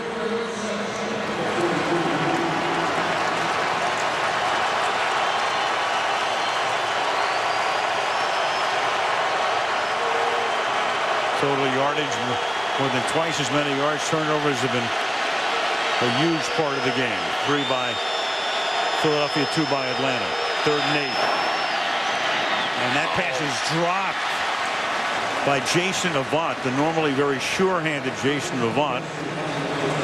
Catches almost everything that comes his way. Curtis Lofton almost had a pick 6 here. I can't believe he missed it. Right here is going to run out and run right underneath this ball. Vick never sees him. I thought it was going to be a touchdown. just a little bit behind him. Maybe he saw him at the last second. Boy, when I saw that one set up, I was like, that is a touchdown for the Falcons. Distracted Avant enough. Chaz Henry, rookie out of Florida, Eric Weems. Back to run it back. He's going to let it go. Bouncing at the 15-yard line. That is a huge mistake by Weems. Beautiful. Huge mistake. And Anderson downs the ball inside the 1-yard line. 5.5 minutes remaining in the third quarter, and the Atlanta Falcons will take over inside their own 1. The numbers tonight. Tough night for Ryan so far through the year. 102, 2 picks. And I tell you, for Matt Ryan, this is one of those games that doesn't go away anytime soon. This is a Michael Vick fan base.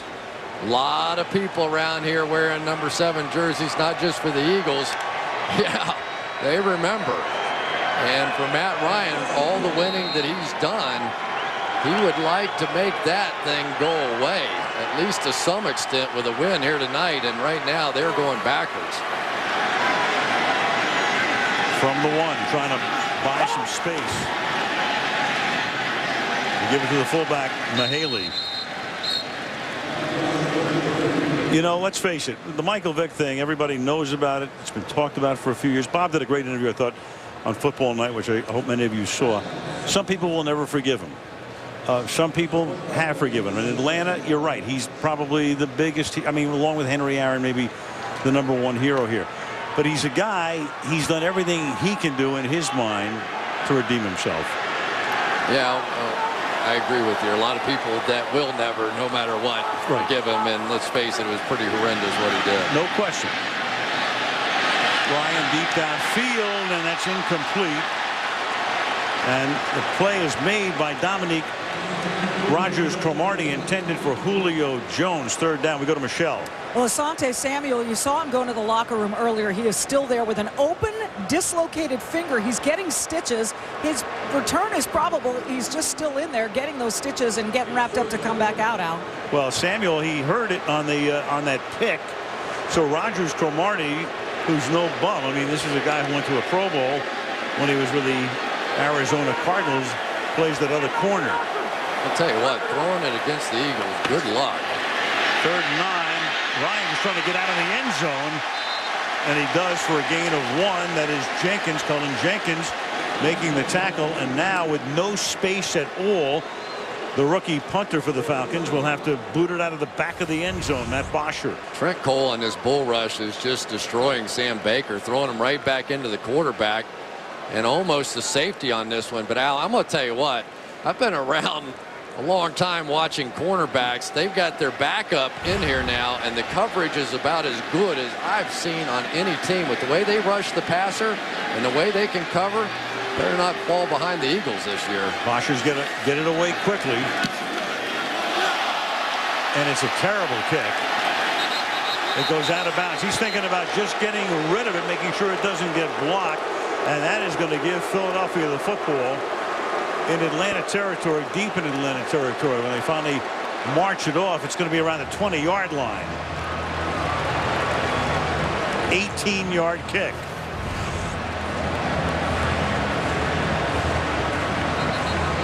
Out of bounds. Shank. Yep. Golf or football, you name it.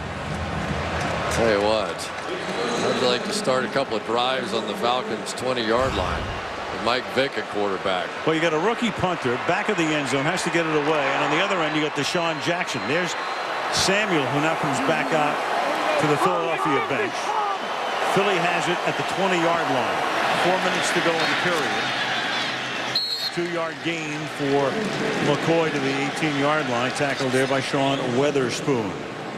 Well, there's no doubt this has been a one-sided game, and yet if the Falcons can find a way to hold the Eagles to a field goal attempt here, they're still right there, just one drive away from taking the lead. Atlanta hanging in because of those 3 Philadelphia turnovers, but then the Falcons have turned it over twice themselves. 2nd and 8.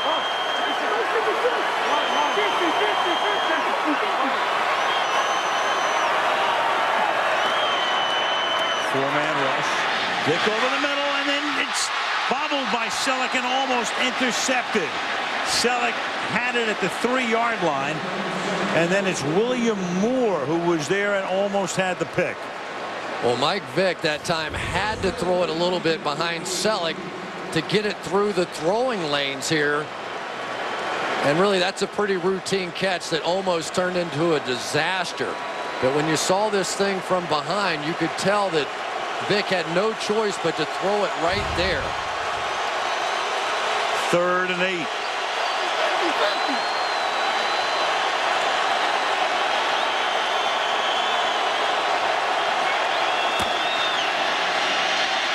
Over the middle, that is caught, and that's going to be a first down as Macklin on a 3rd and 8 converts to make it 1st and goal. And I think Mike Vick took a big shot on that one. He did, and down he goes.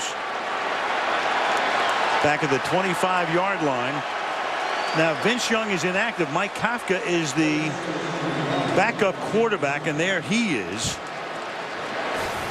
And Andy Reid is going to call a timeout, so that if Vick is able to come back in with the timeout, runs into his own man. Yeah, it looked like William Moore coming on the blitz, and then when he got contact, legal shot, he slung him into maybe the helmet of Todd Harriman. Right. And Mike Vick is going out, but I tell you, that was a tremendous play by Vick. Saw the pressure coming, knew he was going to take a shot, and now has to go to the sideline after picking up a huge first down. So now Mike Kafka comes in, 2nd year with the team, played his college football at Northwestern. Again, Vince Young is hurt. They picked him up from Tennessee to be the backup. There are Kafka's numbers at Northwestern, and this is his NFL debut. He did not get into a game last season. 1st and goal from the 9. And Kafka's first NFL play is a handoff to McCoy. And McCoy still running around, turns no gain into half the distance to the goal line. 2nd and goal. I am just amazed at the number of plays. You know the Falcons knew Kafka wasn't going to come in and throw the ball, so they're planning to run all the way. You can see William Moore coming up. But how many times has McCoy tonight turned a 3-yard loss into a 5- or 6-yard gain? There is Vince Young, inactive for the 2nd straight week. They work on Vick. Looks like a fighter in the corner. 2nd and goal. Kafka throws underneath. McCoy loses the ball. And then is able to get back. Did he get on it first at the 16-yard line? Nothing but Falcons around him. No signal yet. I thought I could see the official saying white ball, which would be Philadelphia, obviously.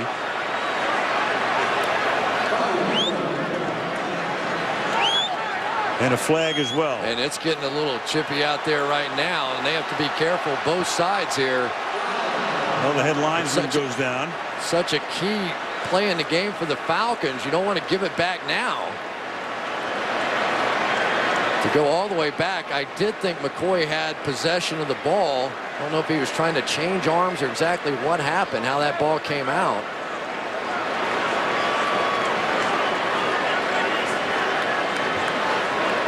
Personal foul, roughing the passer.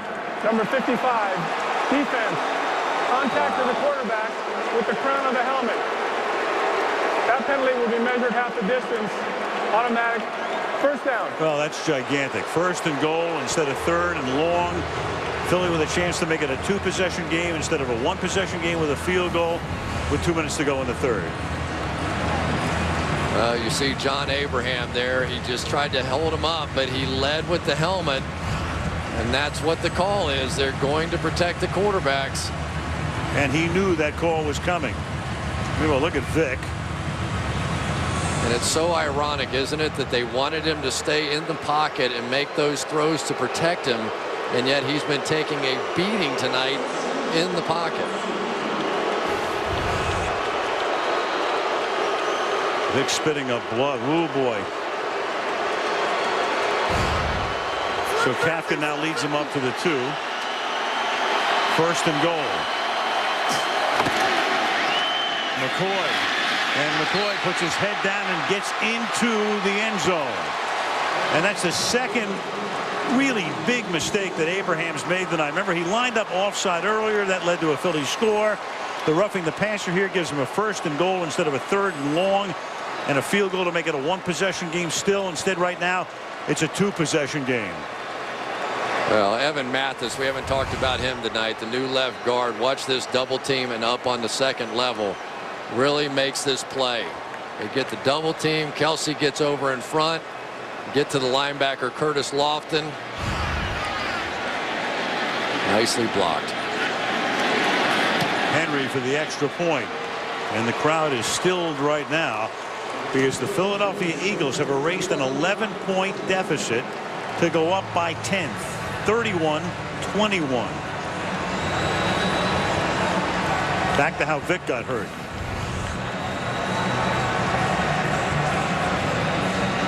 Here's the shot, and then he just gets slammed into his own guy, Todd Harriman's, who was just finishing a block, and a good one.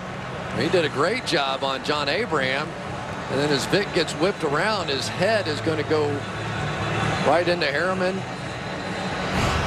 It's kind of like that Eli Manning play. Remember that when he kind of got whipped around and right helmet taken off? And preseason game, yeah. Sometimes quarterbacks don't wear mouthpieces to try to communicate better, and looks like Mike Vick's going to the locker room.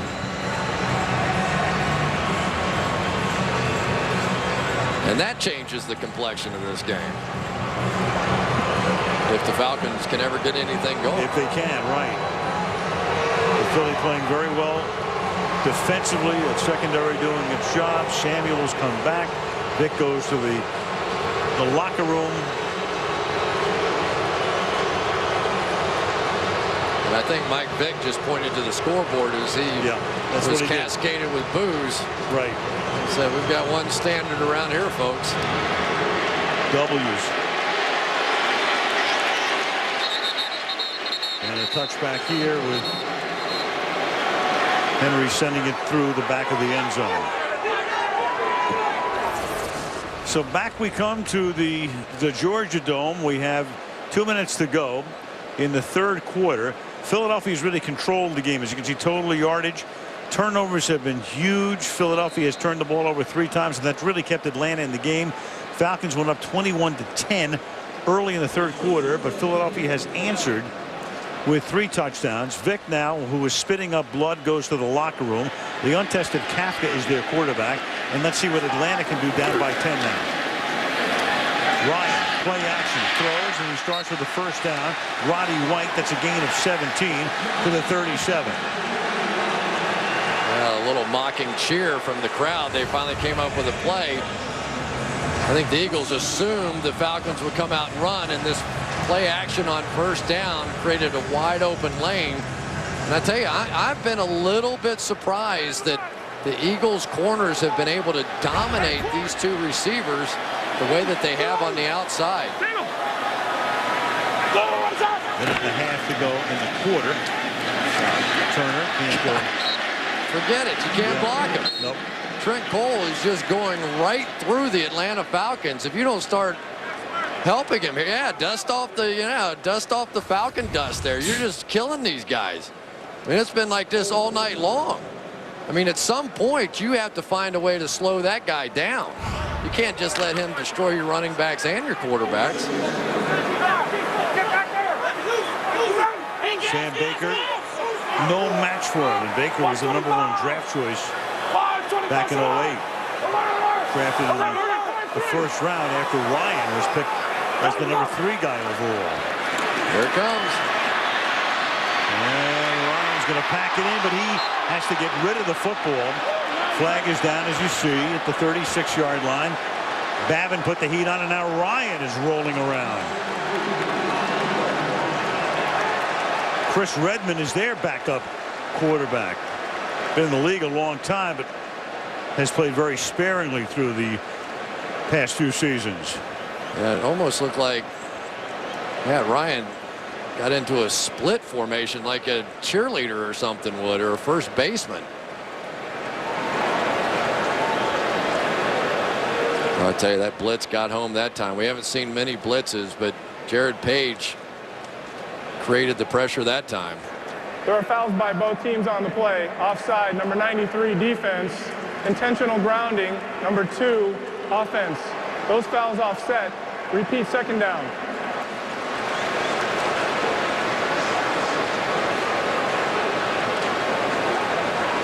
If you're outside the pocket or outside what they call the tackle box, and they contended he wasn't, he was just flipping it away. He was right on the edge, but pretty intentional close. grounding. It's very close. Let's see. We're going to draw the lines for you. Did he get outside of it?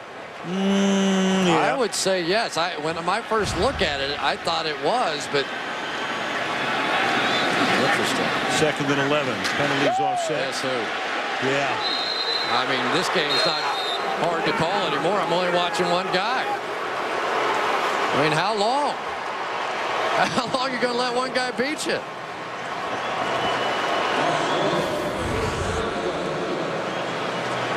Tried to tight end on him that time. Wow. And with the clock ticking down, we'll see if they can get a playoff here on 3rd down and 12, and they will not. That will be the end of the 3rd quarter. So they will start in a hole in the 4th quarter on a 3rd down and 12. End of 3 in Atlanta. Eagles 31. Falcons 21. Sunday Night Football resumes after these messages.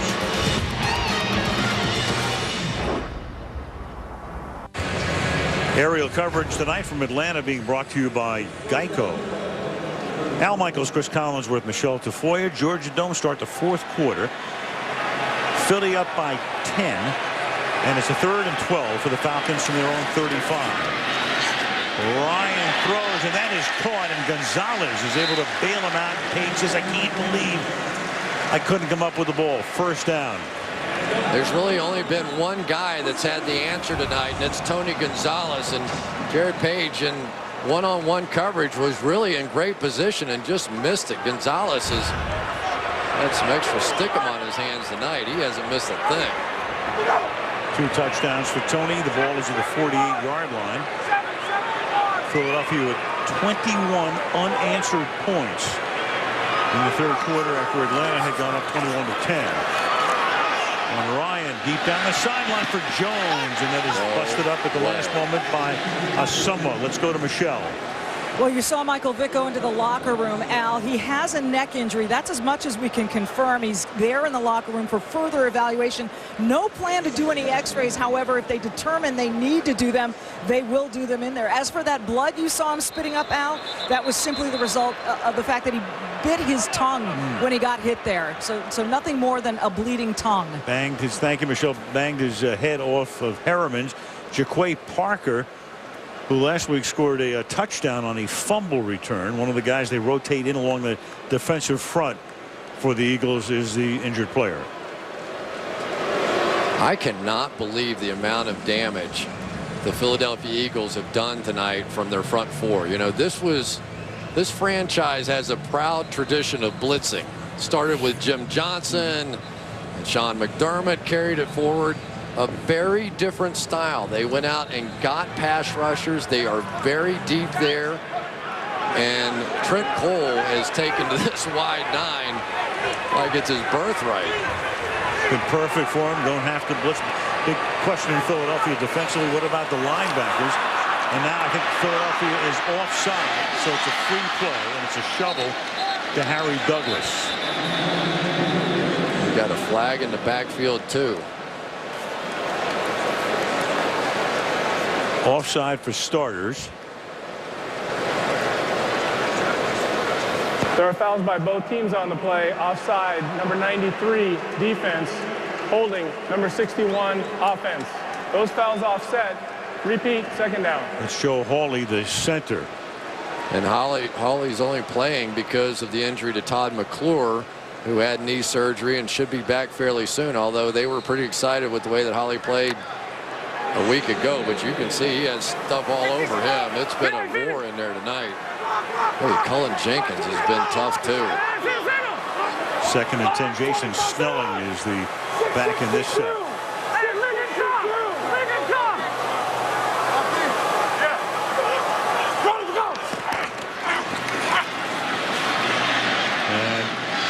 hits Snelling, who comes out of the backfield, setting up a 3rd and short on a gain of 8.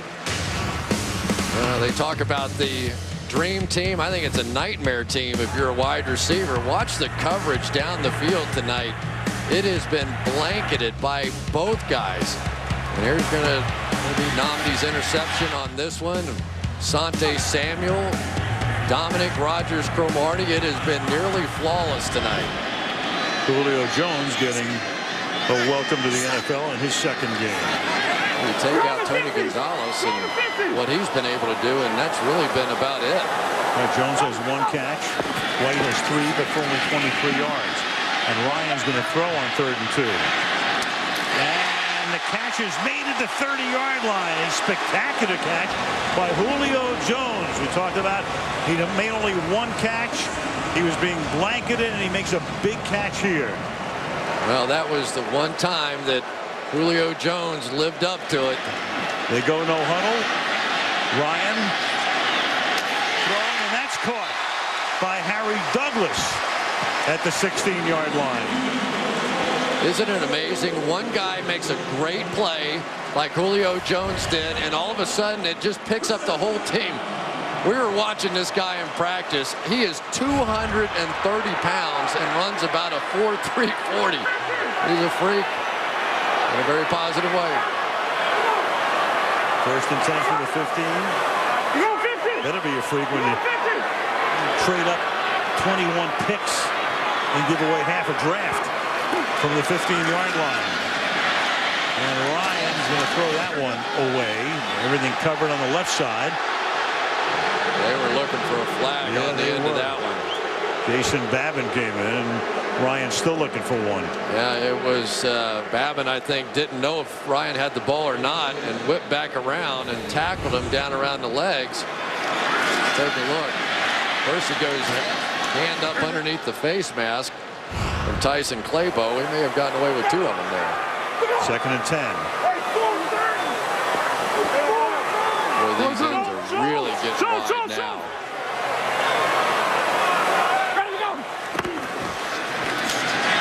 Play action. To the 2 to Gonzalez. And nothing but white shirts around him, but Tony's still able to haul it in and set up a 1st down and goal. Gonzalez with 2 touchdowns tonight, 6 catches for 76 yards. Well, Ryan finally got a couple of completions in, just a zone coverage, and he zipped that one right on the money. And now the Mike Vick injury is looming larger.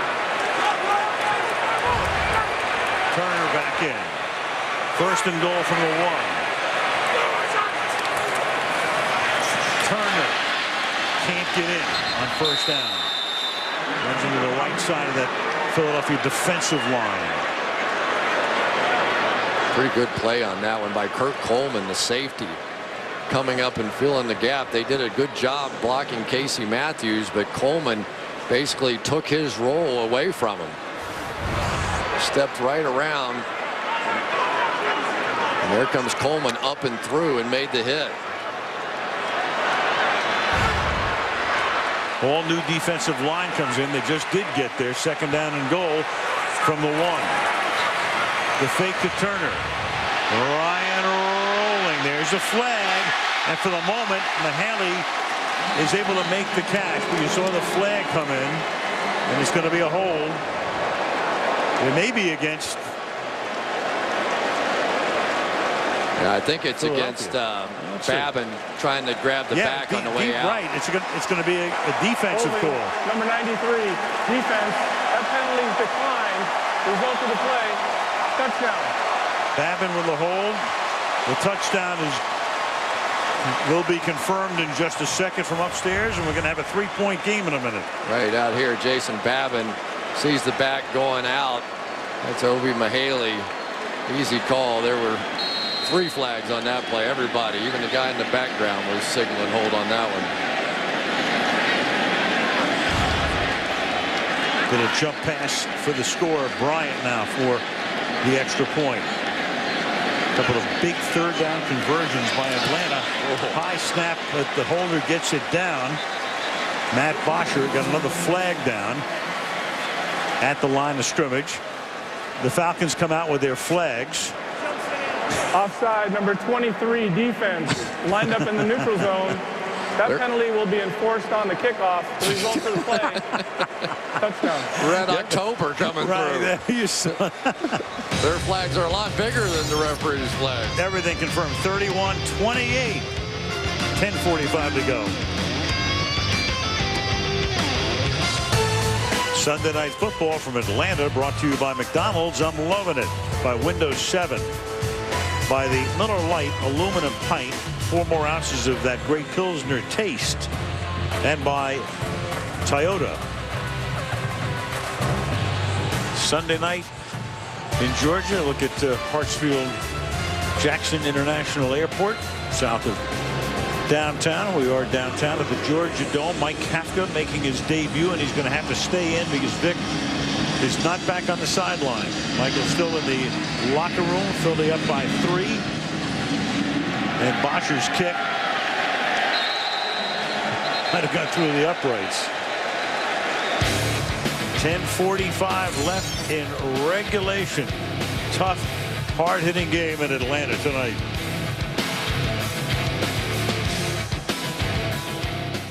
It's premiere week. NBC's got a new comedy series starring Whitney Cummings, going to do things her way. I saw her at a roast for Steve Tisch one night. She's funny. Yeah. She's funny. Very. I'll be watching then. From the 20-yard line, this is LaShawn McCoy. Unbelievable. And you know that Kafka in his debut is going to keep handing the ball off to number 25, and 25 is going to keep doing his job. 91 yards tonight, 19 on that carry. Well, they come with the trap again, but this handoff was a little bit shaky there, and Shady made it work. I mean, that is at least the 3rd or 4th run tonight that I thought he was trapped for no gain or a loss of yardage.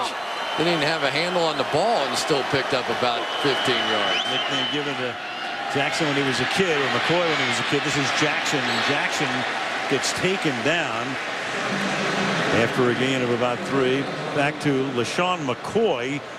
Last week, they use him as the closer. As Chris likes to say, he's the Mariano Rivera of this team, and he has closed out a lot of games in his brief career. 95 yards in the 4th quarter alone in St. Louis.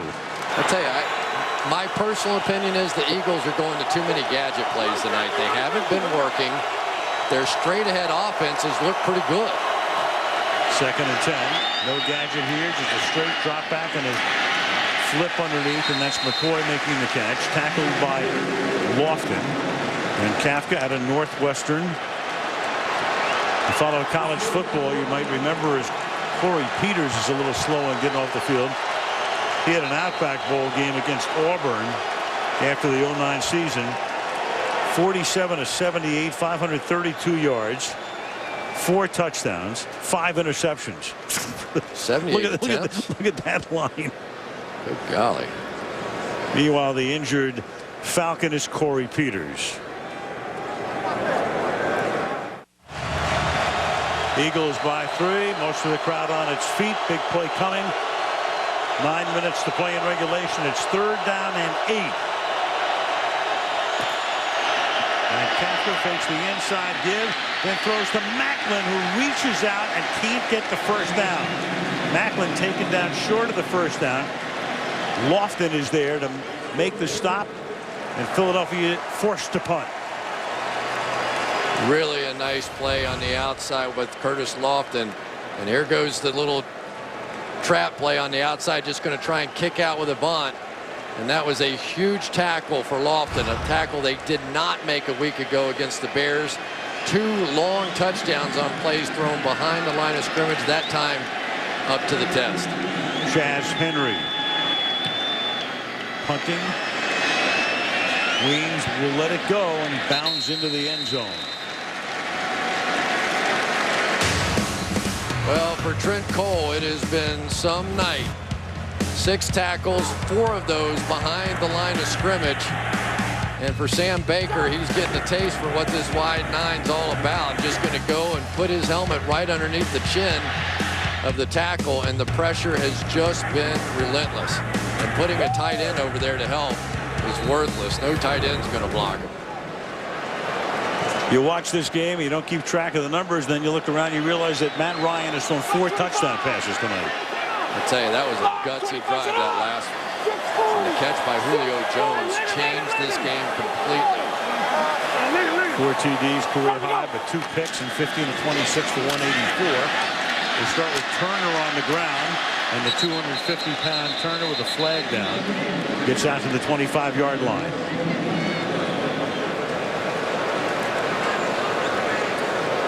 Holding, number 61, offense, 10-yard penalty, repeat first down. Center Joe Hawley. Thought it was a good call, too. I couldn't tell perfectly, but it looked like against Casey Matthews, he kind of reached out, and I saw Matthews almost draw back, so usually those are the ones that get the hold.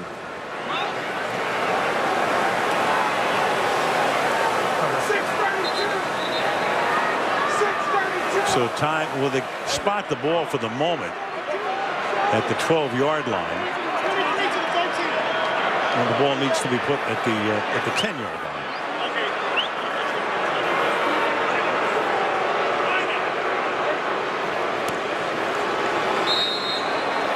It may have been from the point of the foul. That's what it is. That's they why go you're 10 right. yards from there. Right.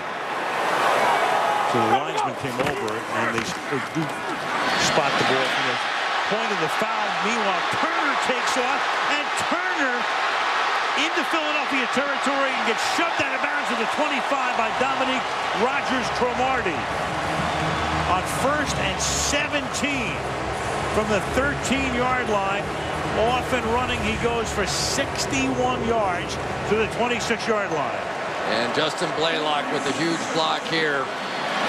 Takes out Jamar Chaney, and then Jared Page stumbles and basically slows down Cromartie, and it looked for a second like he might take it the distance. Jacquizz Rodgers now comes in the backfield as Turner needs a rest. Ball is at the 26. Halfway through the 4th quarter.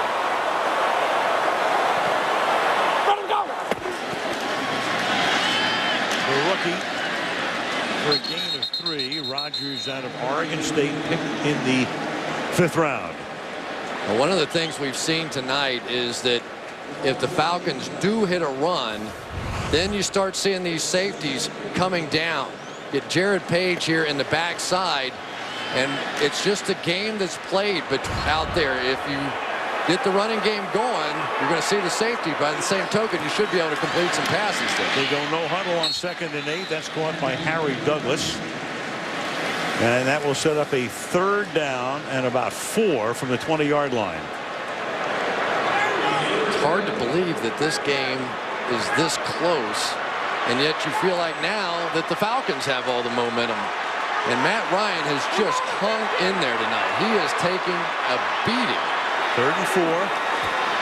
Gets it away quickly. That's a 1st down. Goes to that security blanket, Tony Gonzalez. Huge night for him. So many in his career. Mike Smith's team already clearly in field goal range, now looking to move ahead again. Well, once again, you see Tony Gonzalez run that route. He doesn't tip a thing. Straight up the field, no indication. Is he going in, out, or straight? He got himself open again. From the 13-yard line.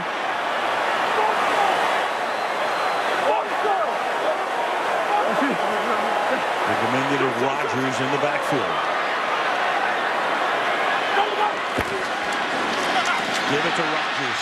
Through the middle he goes. Bounces his way to the 2-yard line. Jamar Chaney makes the stop.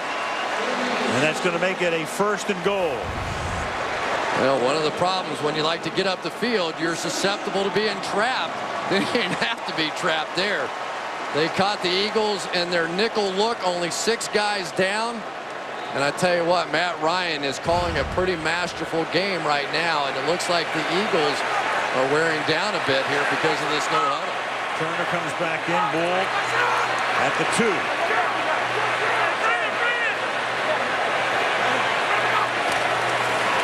Toss to Turner. Touchdown.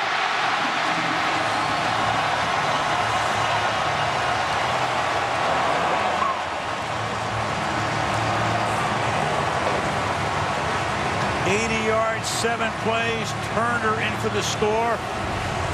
Atlanta back up on top. The Falcons think they have the best blocking wide receivers in the game. And Tony Gonzalez got it done, as did Roddy White on the outside. And then it was just Michael Turner doing the rest. You can say anything you want about Matt Ryan and anybody else that's come to this organization. I don't know if anybody's meant more than Michael Turner. Matt Bryant to make it a 4-point game, and does. For the Atlanta Falcons, that's back-to-back 80-yard touchdown drives. And with Vick still out of the game, the Falcons are up by 4 with 4:48 to play. Best analysis about the NFL and its players. Mike Florio has it at Pro Football Talk on NBCSports.com. You can check out the all new apps for the 2011 season at NFL.com/mobile. Crowd rocking at the Georgia Dome. And Bosher to kick off. And we'll have a run back here from 2 yards in. Dion Lewis. And Lewis on the run. Flag is thrown. And most likely a lot of this one is going to come back before he gets wrestled out of bounds at the 38-yard line of Atlanta. Jeffers and his crew have been very busy tonight.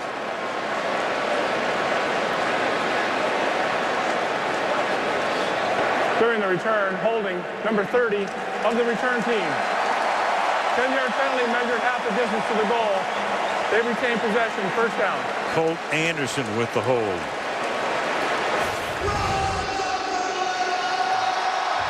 There's the hold, the wraparound. Good call by the officials. What's Sean Schillinger here, the wedge buster? Just absolutely got floored. They've decided the two-man wedge is important. I still can't figure out why.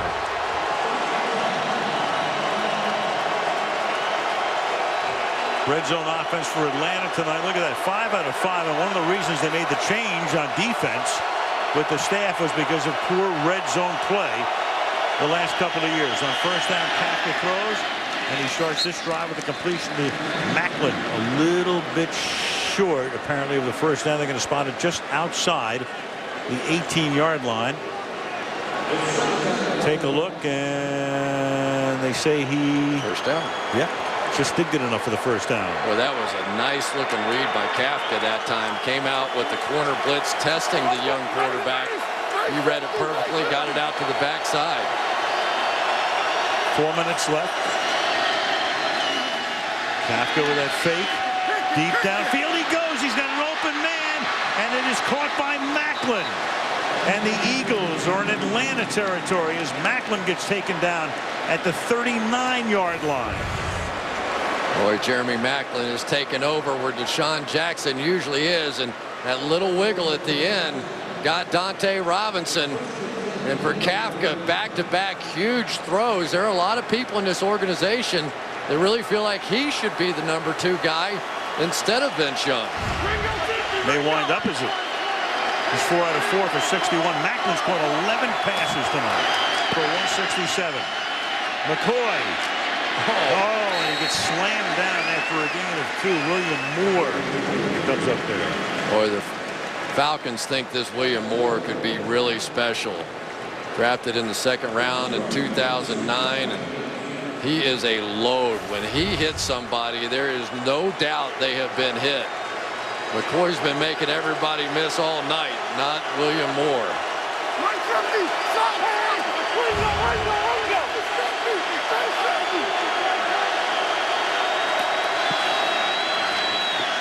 Second and 8. It's a swing pass. That's caught by McCoy. McCoy steps out of bounds just short of the 30, setting up a 3rd and 1. I'm really impressed by Kafka so far in this game. The Falcons have a young quarterback, so they're doing what everybody does, attacking with the blitz. And he's barbecuing them on him. He's making the reads perfectly, getting the ball out of his hands. Here they come off this side. Sees it, dumps it over the top. Perfectly done. 24-year-old, born in Chicago, went to Northwestern, 4th round pick in 2010. Hands the ball off to McCoy, and McCoy needed that 1 yard, and the question is, did he get it? And they're going to give it to him. A first down as they spot it just inside the 29-yard line. Again, Michael Vick, neck injury, got jostled in the locker room, was spitting up blood. Hasn't come back, and Kafka makes his debut here. Vince Young, who would normally be number 2, also injured, inactive tonight. And now Kafka on first down. And he gains a couple of yards to the 25-yard line. Abraham making the tackle with 2.5. Looking ahead, Philadelphia with 2 timeouts as Jeffrey Lurie looks on. His team trying to go to 2-0 with 2 road wins before they go home to face the Giants. 2 timeouts and the 2-minute warning. Arthur Blank already down on the field. 2nd and 8. Last play before the 2-minute warning. Macklin. He'll take it to the 21-yard line, and the 2-minute warning comes with 1:57 to play in the 4th quarter. Atlanta by 4 on Sunday Night Football.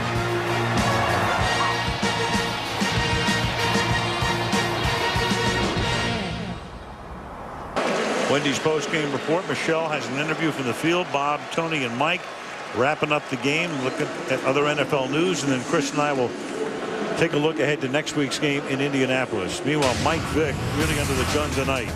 It's really been a brutal night on both quarterbacks, but for Mike Vick, trying to do more from the pocket, less running to protect himself, but it hasn't mattered. He's been taking shots, and this ultimately, when he ran into his own guy, or was thrown into his own guy, Todd Harriman's the one that knocked him out of the game. 3rd and 3. 2 timeouts left for Philadelphia. Down by 4. Kafka to the outside, and they're going to stop him. Macklin gets taken down by Chris Owens. And now does Philadelphia want to try a field goal on 4th and 4 in a 4-point game? They have 2 timeouts. Try an onside kick maybe, but no, they're going to have to go for it on 4th down. Yeah, I don't think so. I think you've got to take your shot right here. Well, the other thing they just did is they burned another timeout to discuss what they're going to do. Well, probably they're in a situation now with 1:45 on the clock. They actually, you have to assume you're going to score in this situation.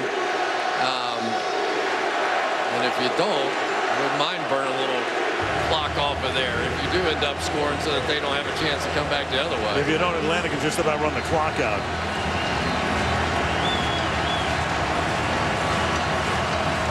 Well, ordinarily I'd say blitz the young quarterback here, but he's been better against that. I guess they're going to play coverage.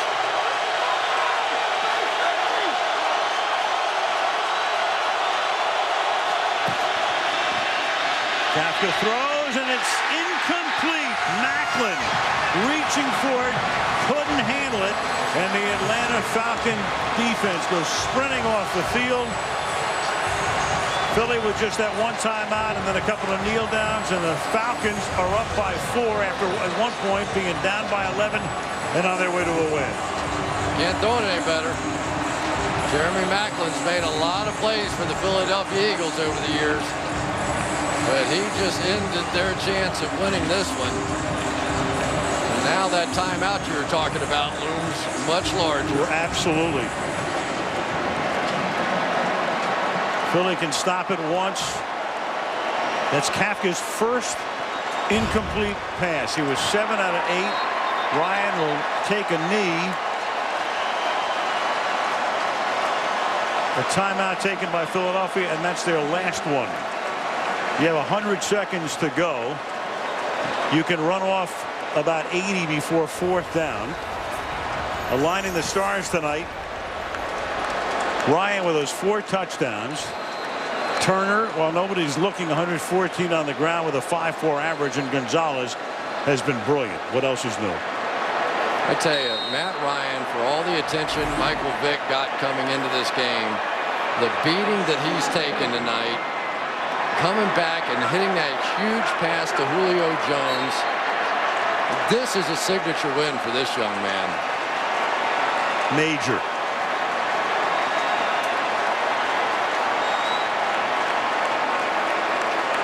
So the Eagles win last week. They'll go home 1-1, take on the Giants at the Link next week. And Atlanta goes to Tampa Bay, and the Buccaneers pulled one off today after being down by 17 at Minnesota.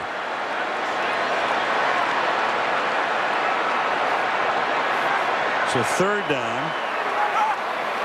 They can't run it all the way They out can't run, from as I said, they could take off about 80 of the 100. So now you're going to be down to about 20 on fourth down.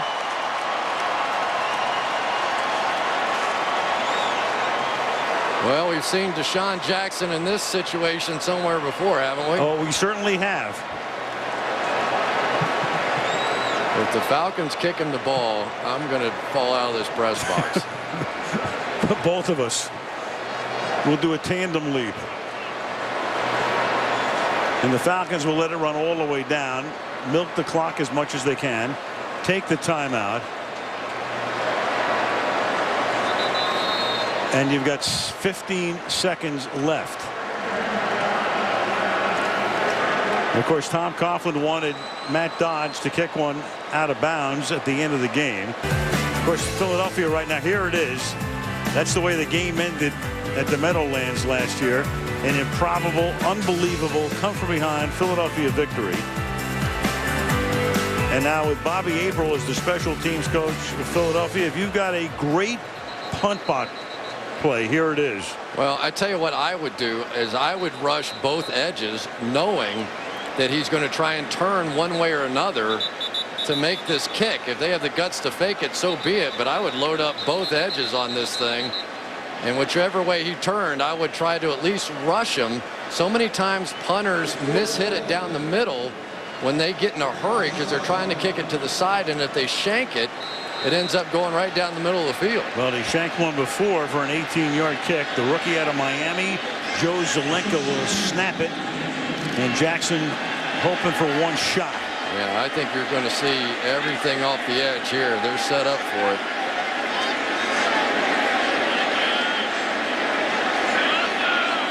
Good snap by Zelenka. Gets the kick away. Time to jump. Oh, baby. Jackson from the 48. And what a tackle at the 45 with 5 seconds. That's Stephen Nicholas. So one play now, Kafka at the 45-yard line.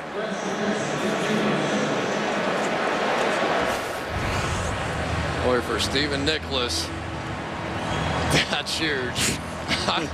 When he kicked that down the middle, I could not believe it. I thought he was going again. He stepped up like he had a lane. Yeah. Oh, boy. Are we ever going to have a game that doesn't end on the final play? I hope not. This is unbelievable. The all-time prevent defense. Falcons have 4 guys back inside the 10-yard line. I'm going to put Tony Gonzalez back there. Cass is going to step up.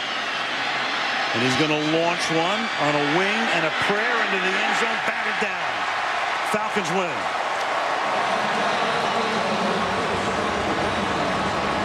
Batted down by Lofton. Game of big plays, turnovers, mistakes. A lot of craziness tonight. Matt Ryan, you earned that one tonight. What a gutsy effort. And of course, Mike Vick's in the locker room when it ends, and you just have to wonder how it would have come out otherwise. But Matt Ryan took the beating of a lifetime and kept making plays and ended up winning this thing. And for Mike Kafka, he deserved much better. Who knows how this one comes out if Macklin makes that catch. The Wendy's post-game report is coming right up after this beauty in Atlanta. 35-31 Falcons.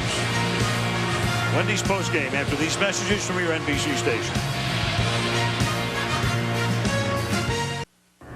Welcome to the Wendy's post-game report. Here now, Bob Costas. As Alan Chris said, this was a game that had a little bit of everything, not all of it textbook. The Falcons relinquish a lead, but ultimately get it back and prevail, and that sign sums up the sentiments of at least a large portion of the crowd, welcoming Vick back, but ultimately rooting for the Falcons. Both these teams are now 1-1. Interesting to note that as good as they have consistently been, the Eagles have now not opened a season at 2-0 since 2004. Michelle is on the field with the winning quarterback and his veteran target, Matt Ryan, and Tony Gonzalez. Michelle? Thank you, Bob. 4 touchdown passes, a career high from Matt Ryan. First of all, how would you describe the beating you took out there tonight? It was a wild one, for sure, but we hung in there. I think everybody hung in there and kept making plays, kept battling. Credit to guys on both sides of the ball. We never gave up. Yeah, well, I mean, the physical pounding you took, how were you able to survive that and come up with those plays?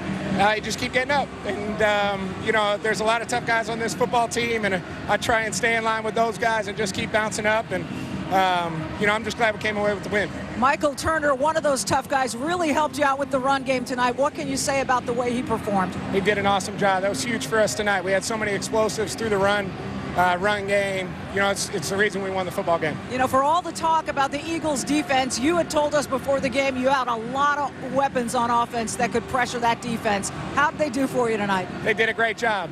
This guy right here, Tony Gonzalez, played an unbelievable game. You know, him on any linebacker in this league is a tough matchup for the defense, so I'm glad I have him. Matt, thanks for the time. Congratulations. And we'll turn to Tony Gonzalez. 7 catches, 2 touchdowns. And just talk about, again, the physical pounding your quarterback took. How was he able to do this with you? Well, he's a tough guy, and he's young. I guess he's got that spunk still in him. But Matt's just, you know, what poise for him to, you know, to come out here and play the way he did today, especially with all that adversity, getting pounded like that. But you know, you got to give credit to everybody. It's a total team victory today, and I'm just glad we got that victory. One of your touchdown catches, back of the end zone circus catch. What can you tell us about what you saw on the play? Well, I didn't see anything. I saw the ball. He kind of held me there.